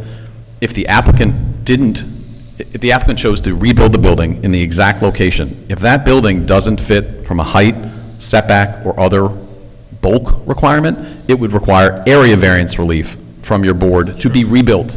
The use itself is not of consequence there. It's then the building has to comply. So parking would have to be, all of the things that are now in effect as a bulk regulation would be applicable. So that's only one step of this. This is 33% of this application, but that's why the next two pieces of the interpretation focus on the use as distinct from the building. Just to clarify, the prior existing building was, in fact, compliant. So the building that existed was what's considered a legal, it's hard to say that, legal, not illegal, a legal existing nonconformity. It pre-existed the adoption of the city's zoning ordinance, and really nearly a century old. It's it's a use that's no longer permitted in the zoning ordinance today. You couldn't apply for I'm not talking about one. the use, I'm talking about the building relative Correct. to the area issue. Correct, yeah. The area was highly developed around it, of course, during urban renewal. The Beacon Housing Authority and other development was in the area. But effectively, the 925 Walcott Boarding House and then the 916 direct, literally catty corner across from it, those are both existing legal non-conforming uses. But what you're proposing is that you have the right to rebuild it, even though it'll be non-conforming to build it. Yeah, that's an excellent point, and I just want to, it's sort of like a caveat to all of this. The applicant is merely seeking to build the thing he had a building permit to do and was in the process of building or renovating at that time before the building was burned down. So all of this truly boils down to a very unique, very particular, non-precedent setting, specific instance of quite literally rebuilding the thing that was there, but in a less to your point, a less non-conforming status, because the building itself will no longer have 16 units, it would have 9. But still non-conforming. Still non-conforming, yes. Is it your contention that destruction cannot affect use in the city of Beacon as it pertains to pre-existing non-conforming buildings, uses? And if I may, Mr. Chairman, I'll caveat that with, and one of the factors we'll discuss in just a moment relates to whether there's a affirmative action by a individual, like a property owner, to change something or do something. The code regulations that we're about to speak to that talk about whether the building was removed, right? That's the language that we're going to get to next. But it's a direct segue, Mr. Chairman, of the conversation, and not altering the structure. It's designed to say, you've got a legal nonconformity. It exists. We don't want you to necessarily touch every part of this building and touch it up and, get an unfair sort of access to your exceptional reasonable return on your investment, so to speak. It's designed to limit it. There's specific code regulations that say you can't do more than 25% improvements, and that's designed to sort of... Sure, but specific to this section, is it your contention that the purpose of 223-10D specifically, if there's a pre-existing non-conforming use, and that, whatever that is, wherever that is, however many there are in this city, if that is destroyed more than 50%, your contention is that that can be rebuilt and the use remain the same. So this section is not to take away the use. That is your contention? It's not to take away the use. It's trying to have buildings that are more conforming than that's our contention, that more, less non-conforming and more conforming, whichever word order you like to say, that's the intent of that section, because it's speaking to non-conforming buildings. Here the issue is not one of whether it was a non-conforming building, it's the use that was non-conforming. Do you agree? What say you about the sentence after that where it does speak to use in the same section? So it continues, that section continues to read, so where the destruction of the non-conforming building is less than 50%, it may be restored and the non-conforming use continued. Doesn't that apply that if it was destroyed more than 50%, the non-conforming use may not be continued? I might return that question back to you, Mr. Chairman, and say it's quite ambiguous, and it's not, the use is explicitly excluded from the 50% requirement, which again goes back to that, if we're playing math games, terrible thing to do with lawyers, but if we play the math game, there's code restrictions on the use being improved by more than 25%, right? That wasn't even applied when the applicant went forth, had a building permit, submitted plans. The improvements were not more than 25% of another trigger. Here, it's talking about, the total extinguishment of the use. In this case, the whole building was gone. So the use itself was not foregone. It's seeking to have non-conforming buildings that are, consistent with the current regulations, because that's oftentimes what you see with non-conforming buildings. A building that might be 4 stories where only 3 is permitted. The use itself, if you have a 1-story building, it could be a house, it could be an art studio, it could be an office. Those are uses. The building itself is oftentimes what you're, there's 2 different ways to regulate, but there's an explicit section about use and there's an explicit section about structures or buildings. Max is really trying over here. Any other questions from the board on 223-10D?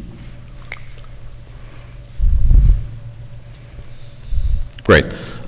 With that segue, because it is a lot of the same, I mean, naturally, we're talking about the same thing. It's really the use of the building on the site and the intent to reconstruct the same product, the same build, a new, reconstruct a better product than was there, or one that's less non-conforming, but consistent with what was already approved to be done. So we then turn to 223-10C5, and that's the applicant's request for an interpretation that the building itself wasn't affirmatively removed.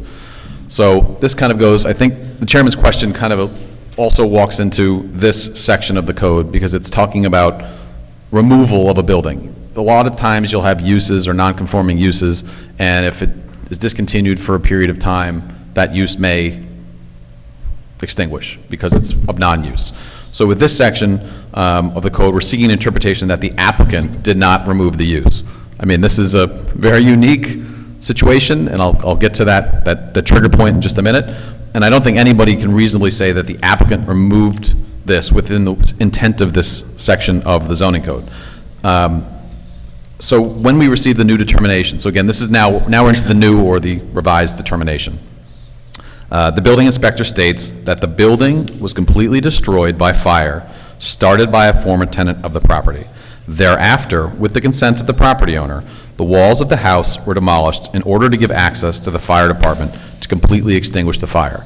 So again, it's all in the newspapers, it's all there, and the neighbors I'm sure saw a firsthand account of everything that took place. Moreover, the building inspector also said the building was completely destroyed by a fire, and as a result, the unstable walls were required to be demolished under New York State Building Code to address health safety concerns, notwithstanding that the building was damaged by arson and required to be demolished under state law. I find that the building was removed as a result of the fire and demolition work, and no usable portion of the building exists. So let me sort of break that down.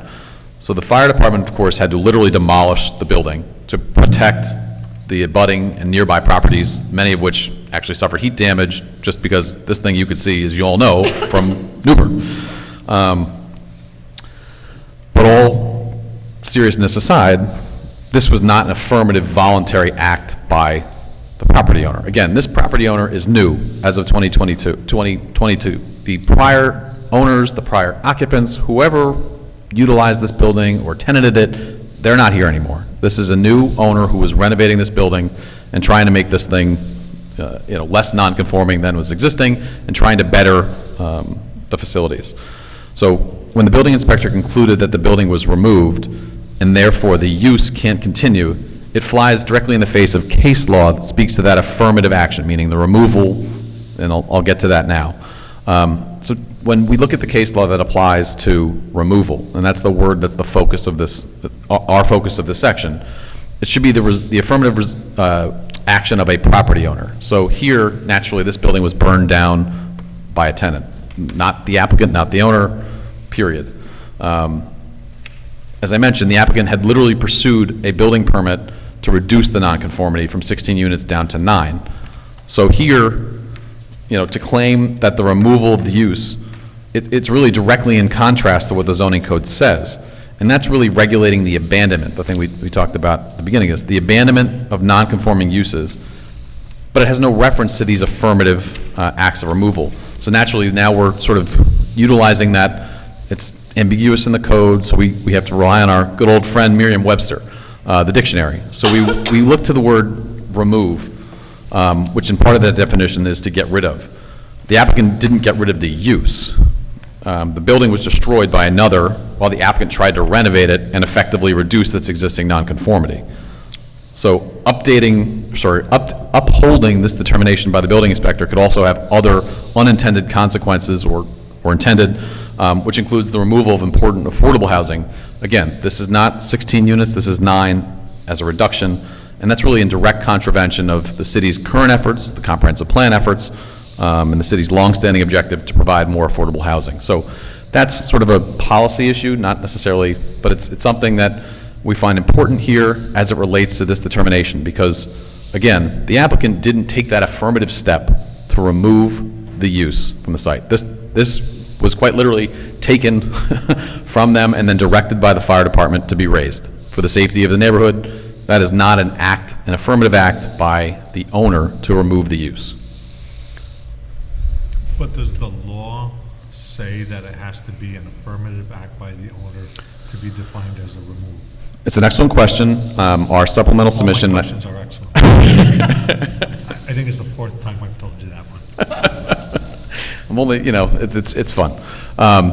So with respect to the question you've asked, an excellent one, we've included in our supplemental submission the specific case law that we referenced. Of course, counsel will advise you're certainly not,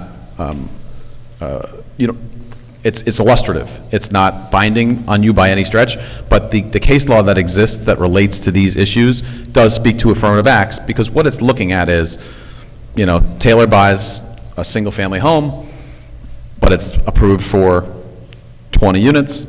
I knock it down because I want to build something bigger and better. So I've removed, or I've started an office in that building, but no, I want to go back to that use.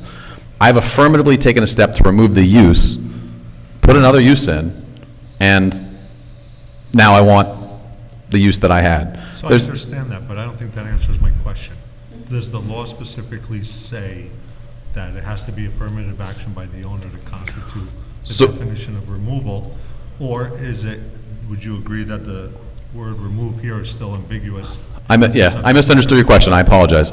When you said the law, naturally, the lawyer in me comes out for a minute, and I go to the case law. But the code, the zoning code, is that you're referring to the zoning code? So the zoning code is very much ambiguous in that there is no definition of the word remove in your code.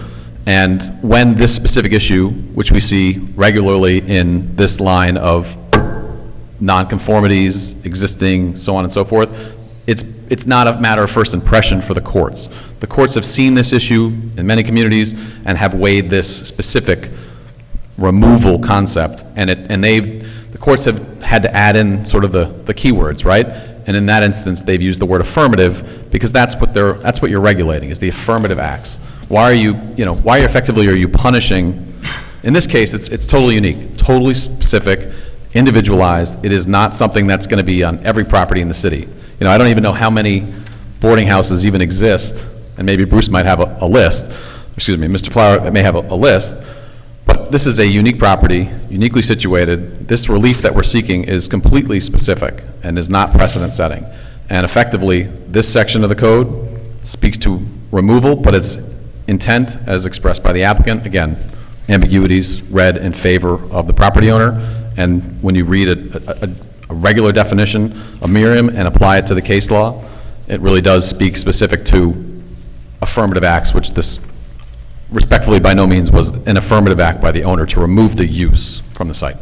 So when other municipalities or whatever have added in that word or words, they've used the word affirmative, but they haven't said affirmative by owner. They haven't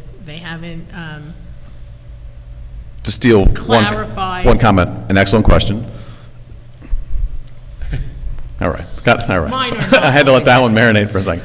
So the question is well received. It depends on the code. Words are oftentimes defined: removal, addition, alteration. You guys are helping me with my segues, so I really appreciate that, because the next relief will focus on reconstruct versus alter.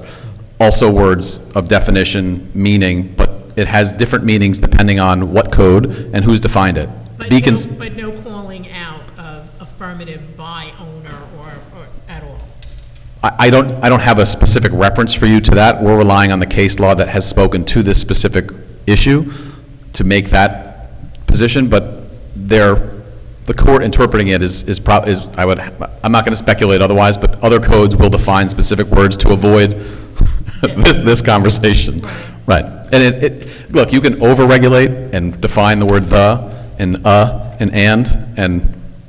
the lawyers are probably the ones doing that too, right? Because we get paid by the word. But naturally, it's again going back to the old precept that effectively a ambiguous code provision needs to be read in favor of the property owner. And here, the courts, again, not binding but illustrative, to help the board understand sort of how on appeal or otherwise a court may look at this, look at this exact issue and what reconstruct means, and in the context of non-conforming uses now, what that means. And they're looking for an affirmative, Taylor buys the house, it's got this use, he changes it to an office, but now that use that was once permitted, that's no longer permitted, he affirmatively went and said, and changed the use.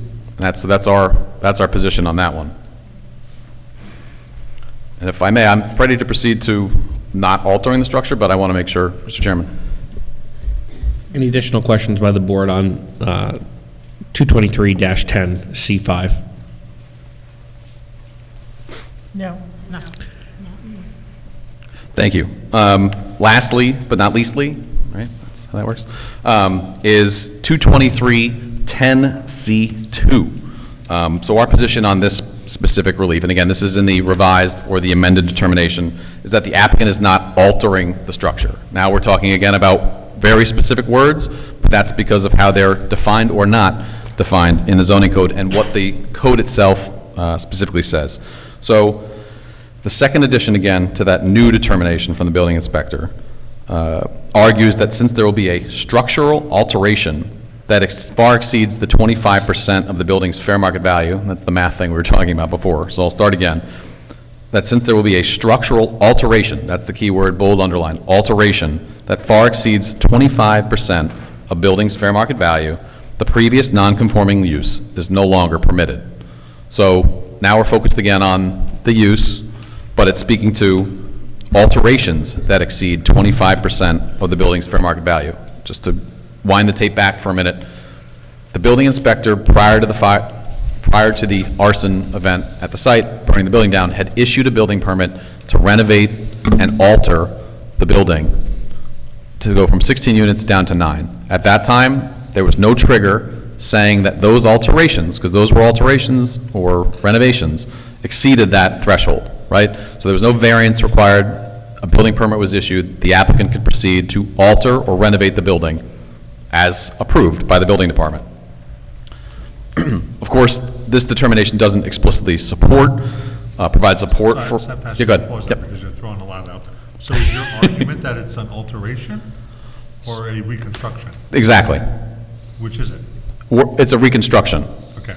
Right. So our position is that when the applicant applied to the building department, an application to alter and renovate the building from 16 down to 9 units, and was issued that permit, at that time, no variance relief was sought from your board because it didn't exceed that threshold. He was permitted under the code to reduce the nonconformity from 16 down to 9, improve it, sprinklers, kitchenettes, all the things, you know. And presumably, somebody did the math, but this threshold of 25%. I agree with that. I can't speak with definition, but again, it stands to reason that when these things are reviewed, they're reviewed in the context of what's permitted, and it wouldn't have reached that threshold. So here, our position, I'm not going to say it, that's a good question, is that this is a reconstruction and not an alteration or renovation. And I'll explain that more now in the context of what the code says. So our position is that section 22310C2, the one we're talking about now, specifically regulates structural alterations. That goes back to an early conversation we had about what you're trying to do. You've got an existing nonconforming use, you're not trying to add a windfall, economic windfall to a property owner where they can just renovate every unit, glam them up, and now charge, through the roof for what it is. Here, the applicant was reducing the number of rentable units to try and better the building in that area of the community, and of course, we all know what happened there. So there appears to be a direct conflict related to when a building is still standing and altered versus when it's repaired, or in our case, reconstructed, and of course, ours is hyper unique in that it was destroyed by another. So as we noted in our submissions, the zoning code does include a definition in this instance for the word alter. So that's key as distinct from the last interpretation we're seeking. So alter in the zoning code is defined as to change, enlarge, or rearrange the structural parts or the exit facilities of a structure, or to move a building from one location or position to another. I think that's pretty clear about what it's regulating. That's a standing building, that's there, we're altering it, right? Accordingly, the footprint of the reconstructed building will be approximately the same as the previously demolished building, and the reconstruction does not comprise an alteration which triggers this zoning code provision. I'm going to get there, I promise. And sorry, thank you for bearing with me. Tonight is not going to end our discussion, I assure you. So, this is a comparison to the reconstruction, right? I'm doing my air quotes. Reconstruction, which is referenced in this section of the code, which is referenced in 22310D of the code, and which is defined by Black's Law Dictionary, our lawyer dictionary. Reconstruct is to build something again after destruction, damage, or impairment. Reconstruction also is defined in Black's Law as the act or process of rebuilding, recreating, or recognizing something, right? Alteration is there, tinker, don't do it more than 25%, already had that approval. Here, we're proposing to reconstruct. So furthermore, I mean, I think that's the extent of that discussion, so I don't want to jump to the next detail without being able to answer any questions. So in the case of reconstruction, this 25% issue is not material at all?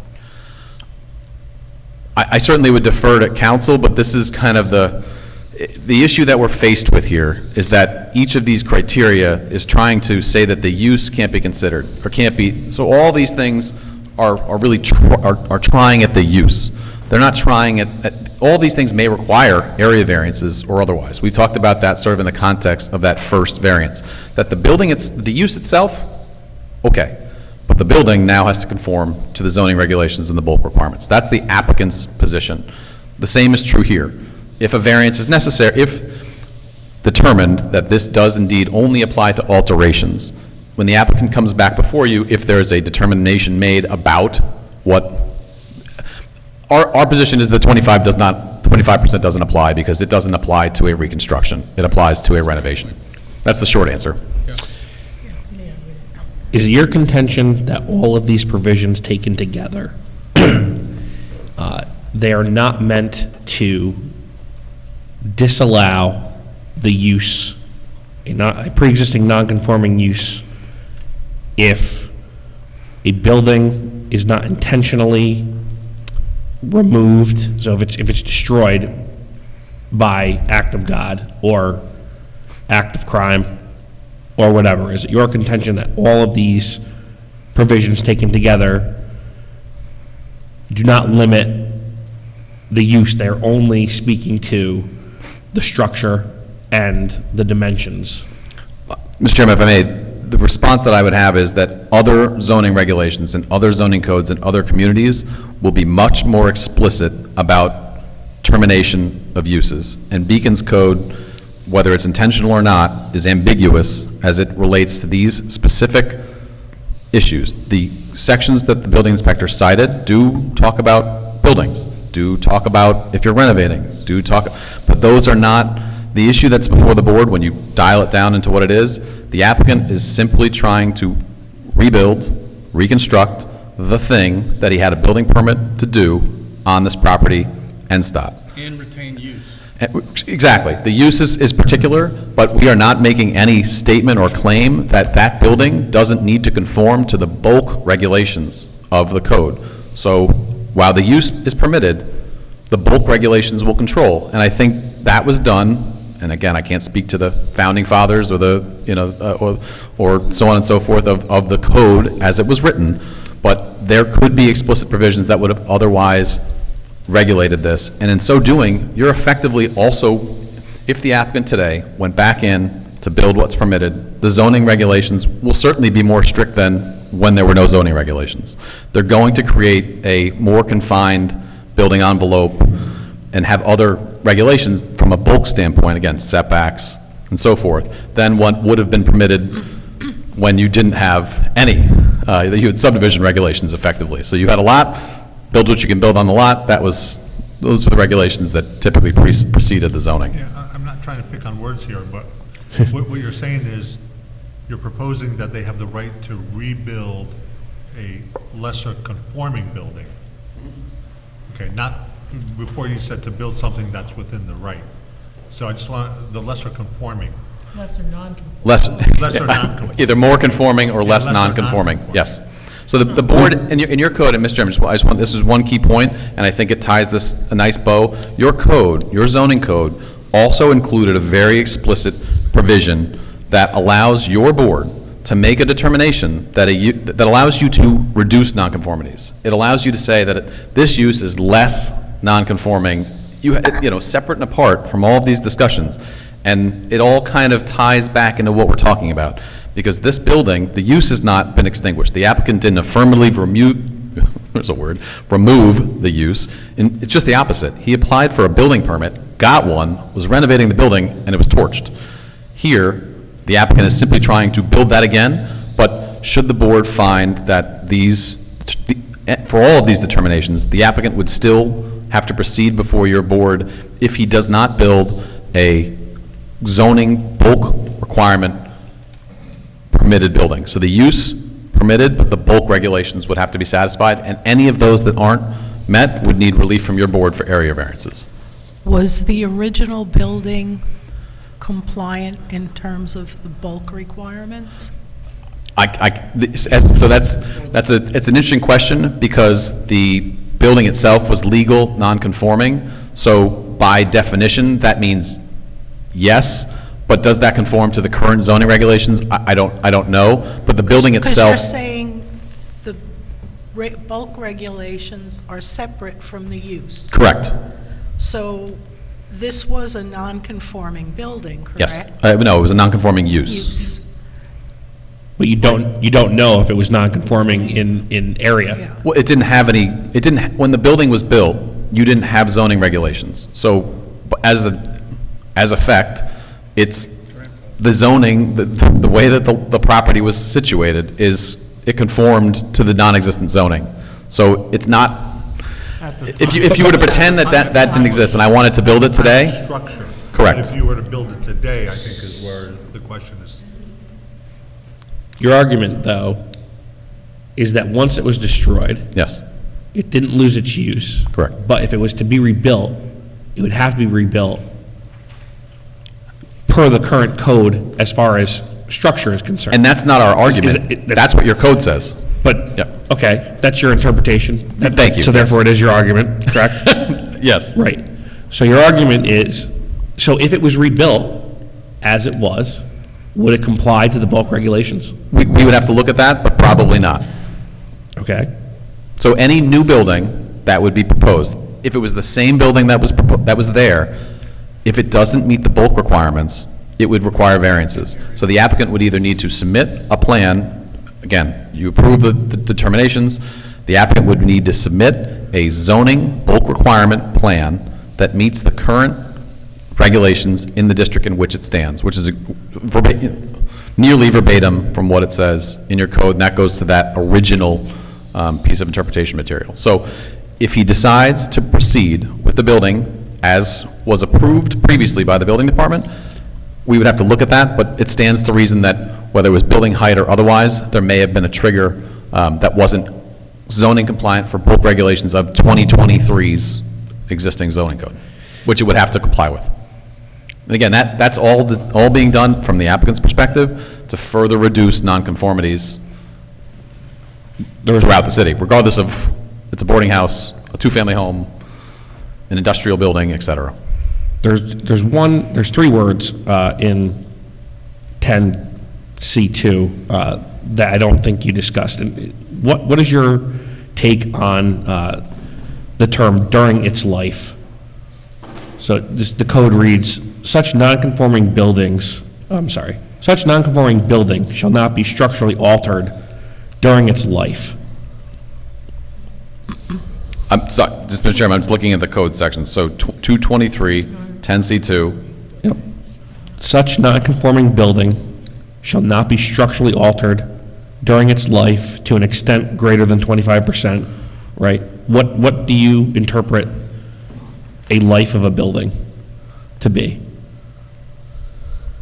Or what do you determine that, or what do you determine that to be, that to mean? I'll have to, I'm not being deflective, I just don't have, it's in my code section that I'm reading from, it doesn't have The 25%, again, we're applying to alterations. So we talked about that separately, but if I'm not understanding your question correctly, a reconstruction, give it one more time, Mr. Chairman. Okay. And I'll just write it down instead of trying to rely on the section that doesn't include this correspondence. Such nonconforming building shall not be structurally altered during its life to an extent greater than 25% Right. of its fair market value. Right. What do you determine to be the life?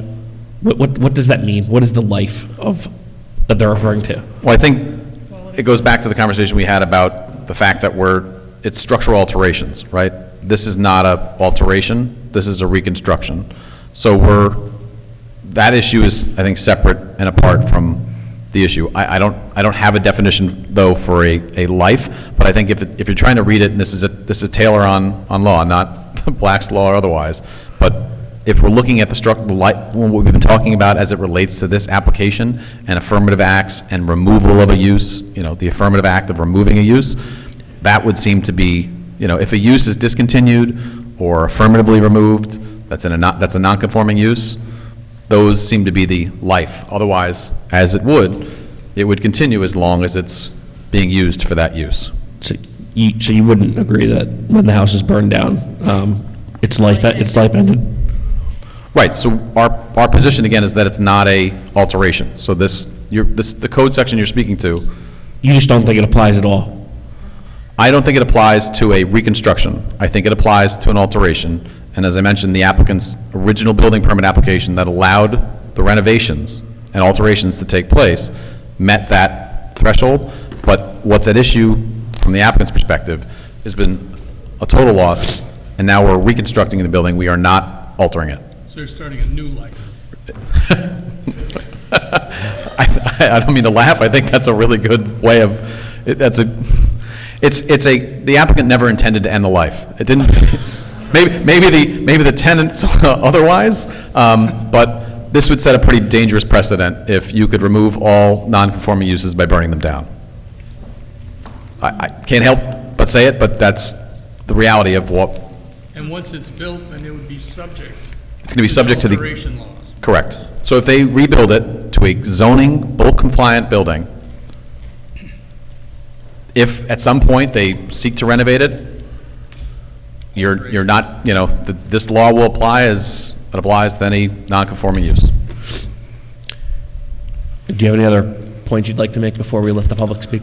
Thank you, Mr. Chairman. Just for the record and for the procedural comments, this is a type 2 action. The interpretation is a type 2 action under seeker, so there is no seeker environmental review specific to this. So again, just to sort of hone in the issues, the applicant, through this relief, is seeking effectively seeking, Max is going to get this up as soon as I'm done, which is good. The public can still utilize his presentation from his iPhone.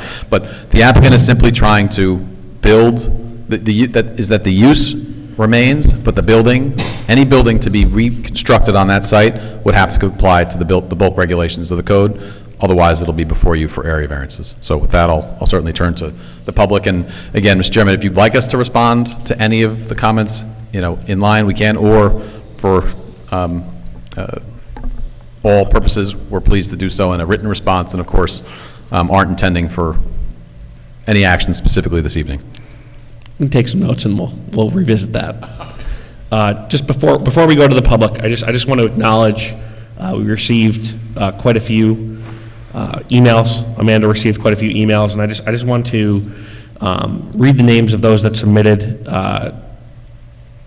letters pretty much exclusively in opposition. I'm going to butcher names, and I apologize to those that I butcher. We received letters from Joseph Ayers, Sarah Bertolazzi, Charles Clark, Christopher Lovell, Stephen and Meg Oakes, Courtney Gillette, Marie O'Shea, James Casale, Holly Dykney, Clara Masters, Brittany Moustakis, Roman Safin and Abby Keener, Kara Marie, Andrew Bell, L. Martin, Colum O'Shea, Sarah Veronica and Brian Hull, Marianne Loesch, Arabella Drollard, Sarah Burns Fail, Sally Morris, Carol Mendelson, Earl and Norma Manyweather, Ian and Melissa O'Brien,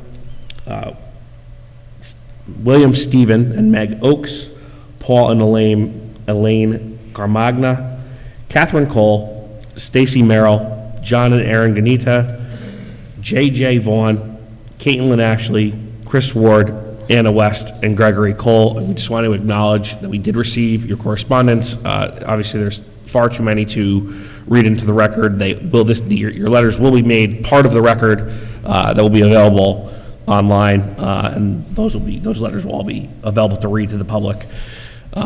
Thank you for writing in and participating, and Montos will act as my timekeeper. If we could try to respect everyone's time. Move, Taylor. And You didn't say what the time is. just before we move on, Max, you might, just so that the public can potentially see the photos, when you connect with your phone, try rotating the screen and it might make it full screen. I've been trying that. Oh, so that's still not working? So with the original click share device, it says that security settings on the laptop don't allow me to access it. I was able to connect through my phone to the screen broadcast, but when I adjust the phone direction, it doesn't. It doesn't change. Okay. Why don't you just throw it up, please? Yep, just, and again, for the benefit of the public, all of this is Posted on the city's website, so all of the materials that we have are included, they're always there, but the visuals that show the property, where it is on its tax lot in relation to the zoning and so on and so forth, it's all included in that submission, but I know you're all very familiar with where this property is, so. And just again, as we just did for the last about hour, we are discussing the legal interpretation of the code. I know there's going to be a lot of desire to talk about the lack of safety in that intersection and the previous use and a lot of those things, and there will be a time for that if variances are requested. But I'm attempting to stress that we are, again, here only to determine the legal determination and interpretation of the city code. With that being said, we'll have a 3-minute timer to respect everyone's time this evening. So if you could, again, as you come up, state your name for the record.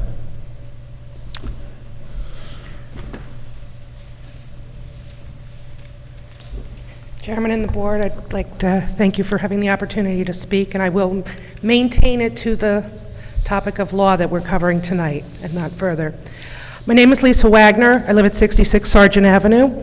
I live directly next door to the boarding house for the last 54 years. Seen a lot of life out of that house. But just in listening to the conversation and the topic that we're trying to cover initially here, I'm not a lawyer, I'm a nurse. I don't profess to know that much about the law. That's why we have you guys. But I do know that throughout our history, when we have tried to make changes to the way we live and how we do things, we make amendments to laws, we make changes to policy, and we make changes to ordinances and zoning regulations from the national down to the county to the neighborhood status. The reason for that is to implement change as time goes by to better accommodate the neighborhood, the community, financial interests in the community, and our aesthetic of life. Probably the reason why 1920, when the boarding house was built, there was no zoning. Over time, we came to realize that there's a certain area of neighborhood that we want to maintain its integrity, safety, and stature. So we developed zoning laws, and we decided that this area should be commercial, this area should be residential, and so forth. By doing so, parts and parcels were designated as multiple family, single family zoning, etc., as you've all just demonstrated this evening.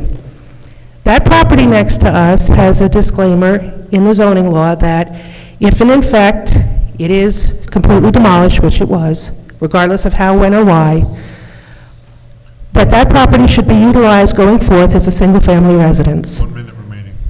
Pardon? 1 minute remaining. Okay.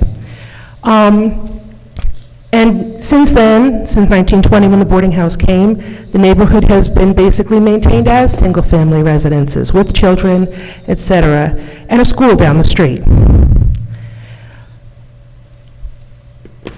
I think what most of us are looking for is to conform to that law and those changes.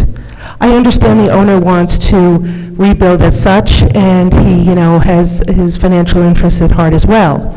But the community also has something it's trying to maintain, okay, and preserve. And I would highly ask that we take into deep consideration turning that property back into an SRO or a multifamily income-generating property in the middle of a single-family residential area that we're trying to maintain the integrity of in the city of Beacon. Thank you. Thank you.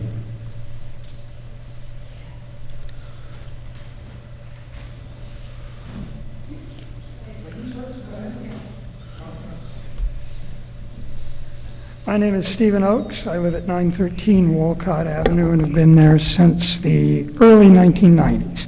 I wanted to address specifically the issue of the affirmative action of the property owner as being necessary in order to cause the discontinuation of a nonconformity.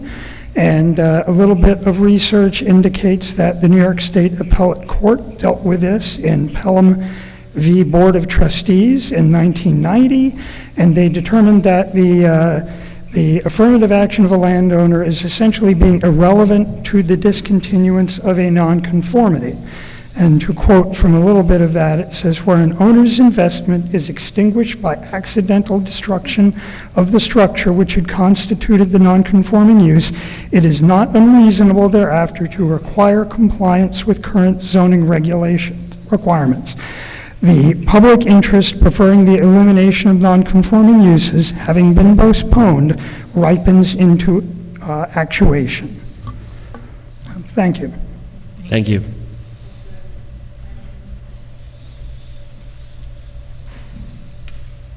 Teresa Kraft, we're going to have to watch the video to see ambiguity, how many times it was said. I believe it's an open and closed book with the interpretation clearly written in our city code, and this appeal must be denied. Tonight, we watched a riveting book with unreliable narratives, hoping for the ambiguous ending. There is no valid justification for requesting or granting a variance for a multi-unit structure at 925 Walcott Avenue. The zoning law is clear and straightforward. The prior non-conforming exemption has expired with the removal of the existing structure, and the permitted use no longer exists.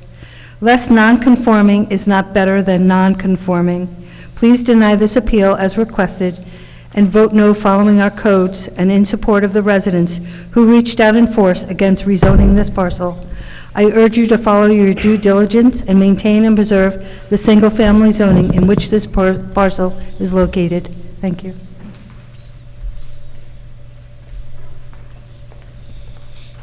Hollis Kellogg, Beacon native for 8 years. I live at 942 Walcott Avenue. I'm very concerned about a 9-unit place being put on that property, which is very near a school zone. There's a lot of traffic around there. There's a house which has been repeatedly hit with a car that is on the corner of Teller and 9D, and I think that should be taken into consideration.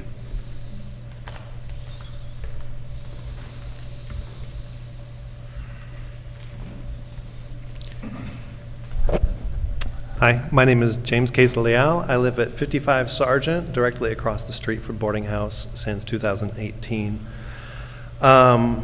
I knew many of the former tenants of the boarding house. I helped a lot of them out. They'd come by, they'd talk to me. I gave one of the men, Tim, a bunch of bedclothes once because he said that the furnished room did not come with a pillow. He wasn't sleeping well. I know anecdotally that rents were very, very low. People paid by the week, they paid by the month. Many of them on public assistance. My understanding, it was a few $100s a month, something of this nature. Unbelievably cheap, but the rooms didn't have bathrooms. They didn't have a kitchen. It was a shared kitchen. And there was, it was not, well, a pillow was a luxury, right? When the new owner, the current owner, purchased the place, within a few months, they were evicting all of the tenants. And the story I heard from them was the tenants said that they were going to be given an opportunity to come back to their rooms. They were just repairing some electric. That's the story that I heard, right? It wasn't until I read the appeal that's in today's packet that they're saying in their financial reports that they were expecting to get $2,200 a month for a 220 square foot apartment with the kitchenette, now with a bathroom. And so a question which I have, because we don't have SRO, SROs aren't legal in Beacon anymore, but apartments are, right? You can have multi-unit apartments with a kitchenette, with a bathroom. So I'm curious, because when I look at any definition that I've been able to find for SROs, they most commonly have a shared bathroom and a shared kitchen, which these would not have. Now, I understand that the attorneys were referencing the renovation plans, but we're not talking about renovation plans. What we're talking about is this, whatever building they might build with plans we haven't seen yet. 1 minute remaining. Right? I live across the street. There are countless issues that I think arise from having this building that's not in line with the rest of the community. But our need for having that level of low-income housing, and I mean really low-income housing, was so desperate, it was understandable. We could live with that. But that's not what this is going to be. And that's not what this current owner is ever going to build in that place. Whatever new building they build is going to be, by their own records, starting at $2,200 a month for a 220 square foot apartment. I think it's pretty clear that that's not the same use, right? This is not continuing the SRO use. This is making a new apartment building. Thank you. So just want to reemphasize that this might come back to us for variances, maybe next month, maybe. So tonight is interpretation of law, so I just want to just reiterate that. When it does come for variances, please, you have every right as the public to come and speak your opinion on the variances.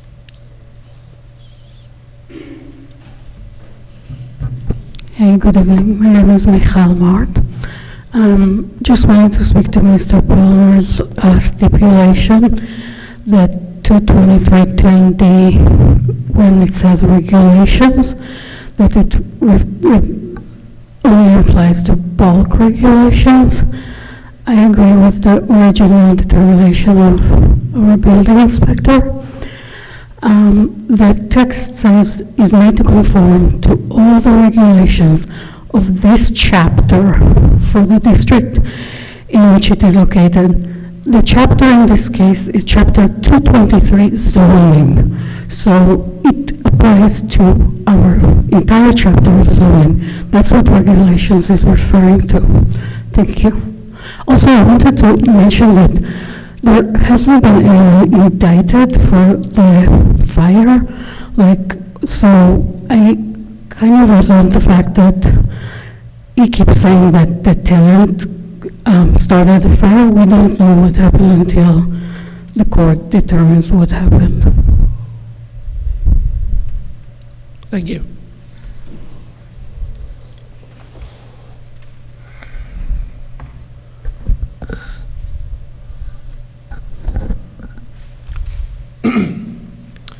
Dennis Pavlak, 34 Justin Street.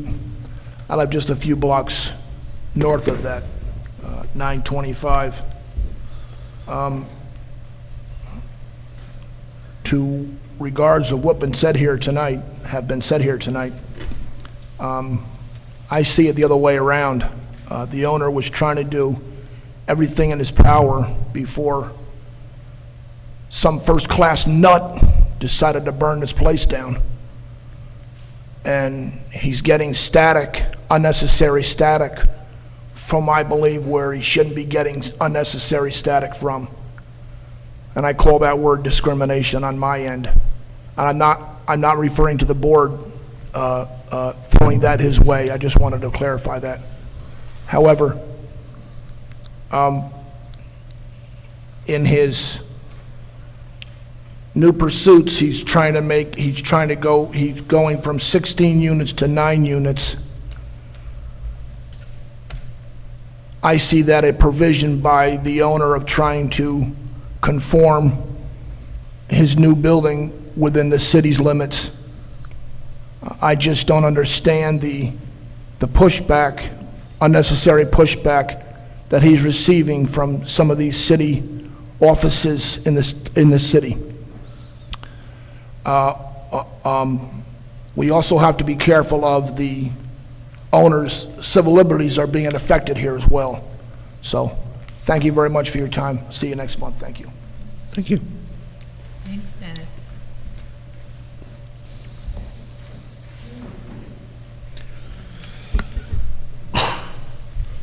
Hi, I'm Meg Oakes, 913 Walcott.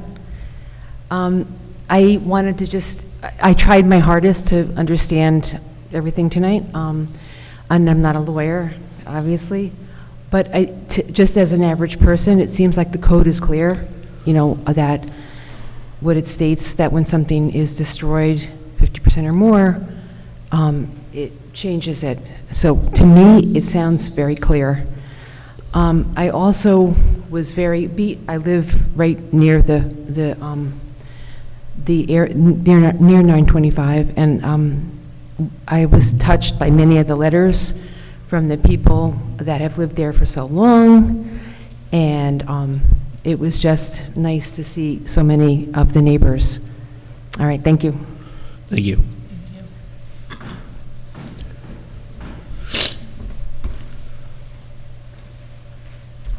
Hi, I'm Norma Manyweather. I live at 923 Walcott Avenue. I listened also to what this gentleman had to say, and to live there for all those years and have all that noise and all that disturbing, that drunken fighting and everything is just not something I want to continue to go through. One of the things I understood that a single family home could be built there, and I think that's what should be built there, to keep the integrity of the community. I don't think we need a multiplex or anything like that. Thank you. Thank you.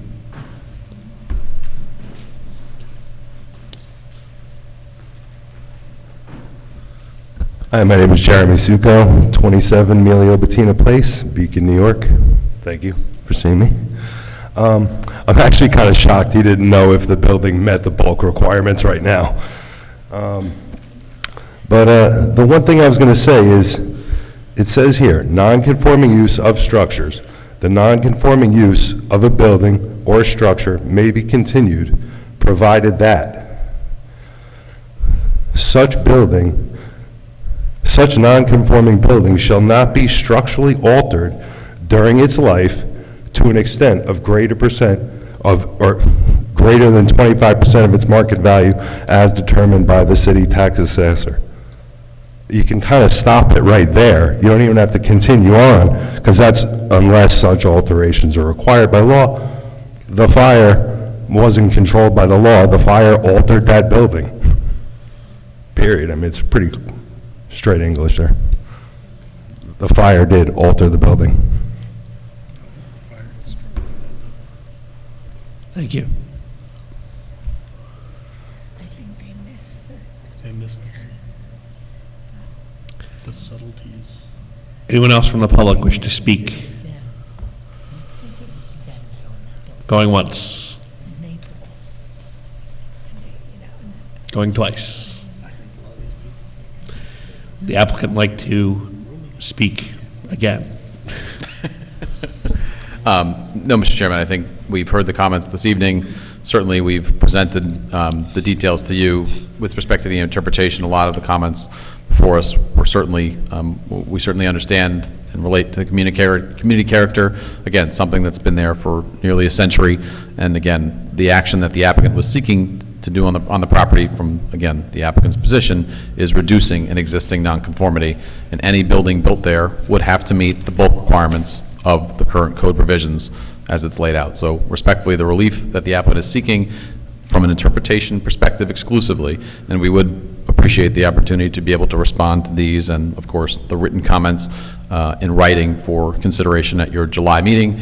If at that time there's an extension where the board feels comfortable to make a decision at that time, again, we're under no obligation or time frame specifically, but that time we might also be able to speak to the variances only if and where necessary as it relates to this application. So, Mr. Chairman, I think if proper, we'd ask the ability to respond in the next, I guess it's week, before the next submission deadline, and then we'll also make sure to bring our economic consultant as well.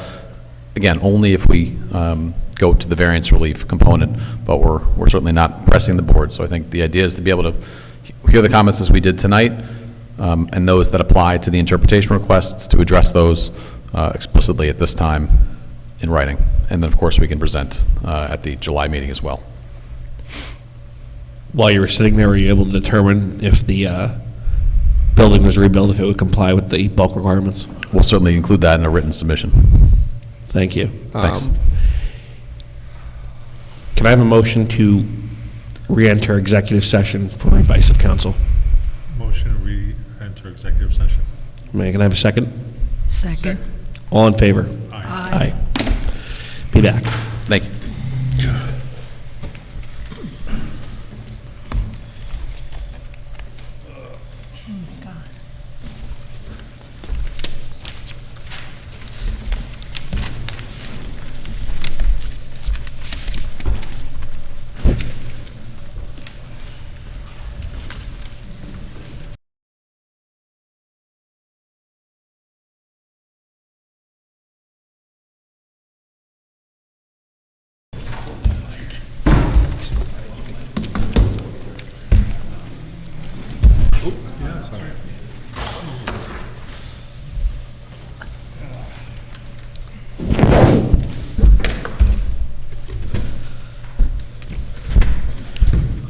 All right, sorry about that, everyone. We are back. Mr. Palmer, we would ask if you want to respond to the public comment, that you do so this evening now. Our intent is to close the public hearing on the interpretation this evening and not accept any additional written submission, and to have a discussion on the code this evening, and then based on that discussion, direct our counsel to author a directive for our consideration at the next meeting. So if you'd like to respond to the public and how they, what they had to say about their interpretation, please do so. Thank you, Mr. Chairman. I did lay out some of the communications that were relayed by some of the neighbors. I mean, there were comments about traffic. Again, sort of a lot of the issues not speaking to the context of the code that we were here to discuss. Naturally, I think our position remains consistent with our presentation. Effectively, our reading of the code, no matter how we clarify it or say it, I mean, that's the law. The highest court in New York has weighed in and said that if there's an ambiguity in a zoning code, it has to be read in favor of the property owner.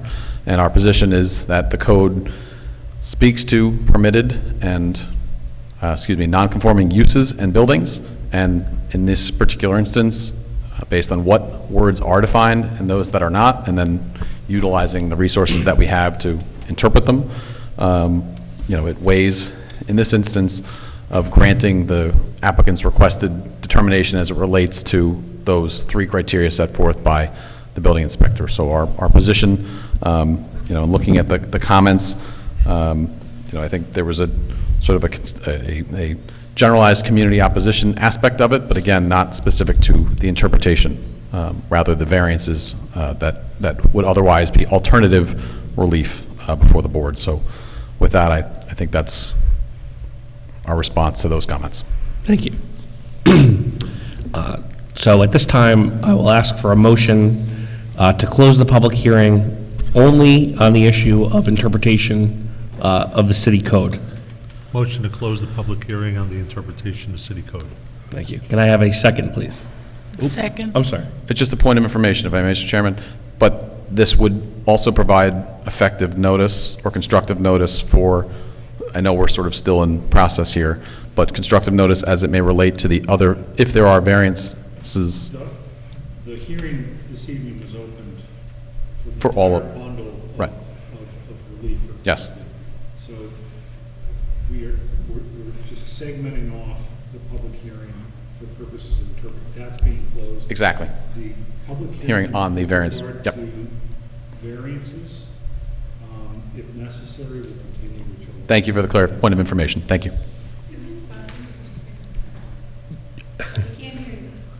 You can't hear him. Okay, so just to repeat, just for clarification on what we're intending to do, just on the point of the interpretation of the law, we're intending to close the public hearing, and then we're going to discuss what we think about what was presented today by the applicant and what was said by the public, and our interpretation of Bruce's determination, or really just our interpretation of the code, period, because we don't have to give deference to Bruce.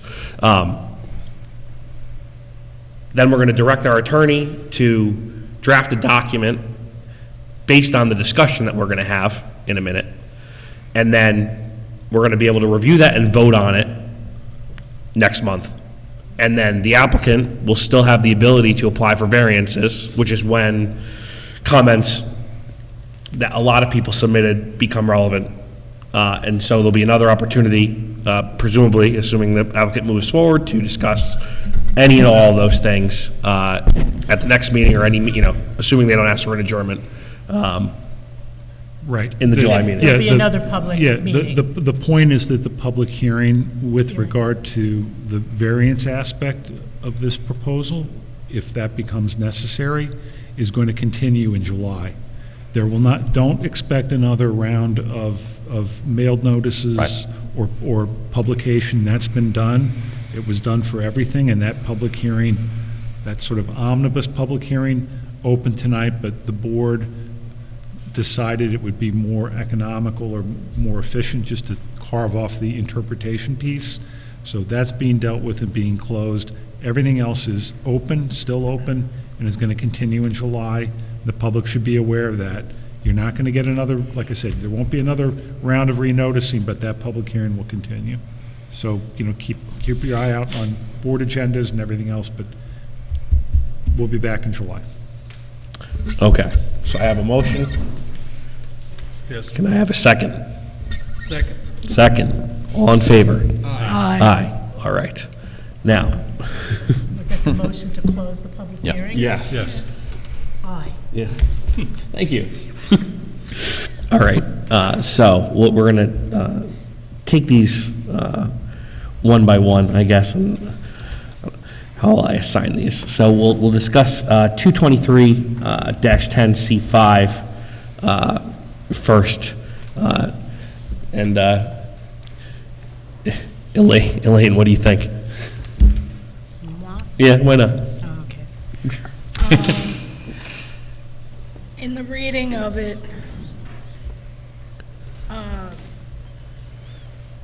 I disagree with Bruce's interpretation.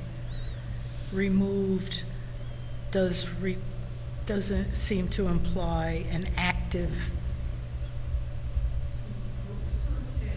act on the part of the owner, which was not the case.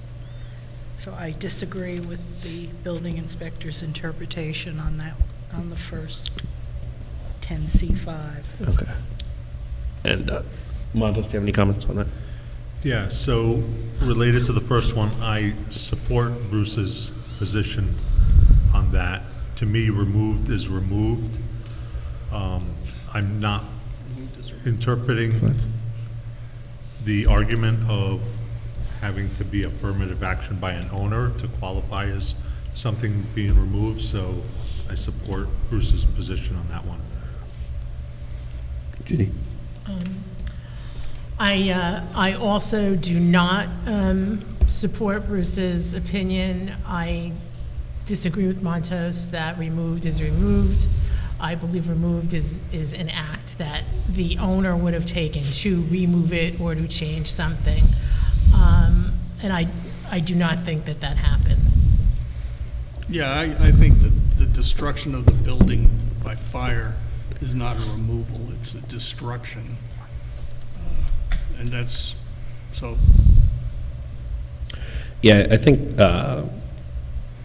removed, just to repeat and further emphasize, I think there is a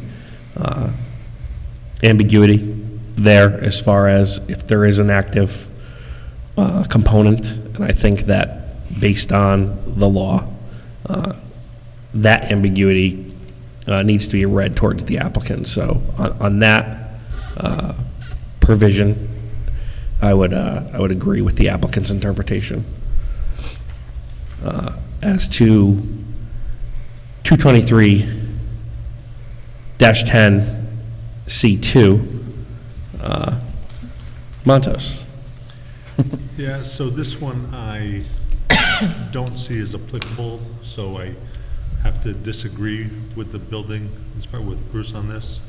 I think during its life is a key component of this. So I don't see this as applicable. Therefore, I don't support Bruce on this one. I agree exactly with what you just said. I do. Stop. yeah, I do as well. It's not an alteration. Elaine? I agree. It says altered during its life. It no longer exists. Yeah, so I just think to bring that one around, I think this code provision is applicable to something that's not occurring here. I think this code provision could have been useful at the beginning stages prior to the arson, but it was not. I think the life of the building ended, and therefore this code provision doesn't apply at all here. And as to 223-10.d, you want to take this? Yeah. This is the part of the city code that I think does apply, and I do agree with Bruce. I don't agree with the first two, but this one, it has been damaged more than 50%. It's not talking about removal, it's talking about just simply destroyed, which is exactly what happened. It was destroyed. So this is the part of the city code that we have to deal with here, in my opinion. Stowe? I agree, and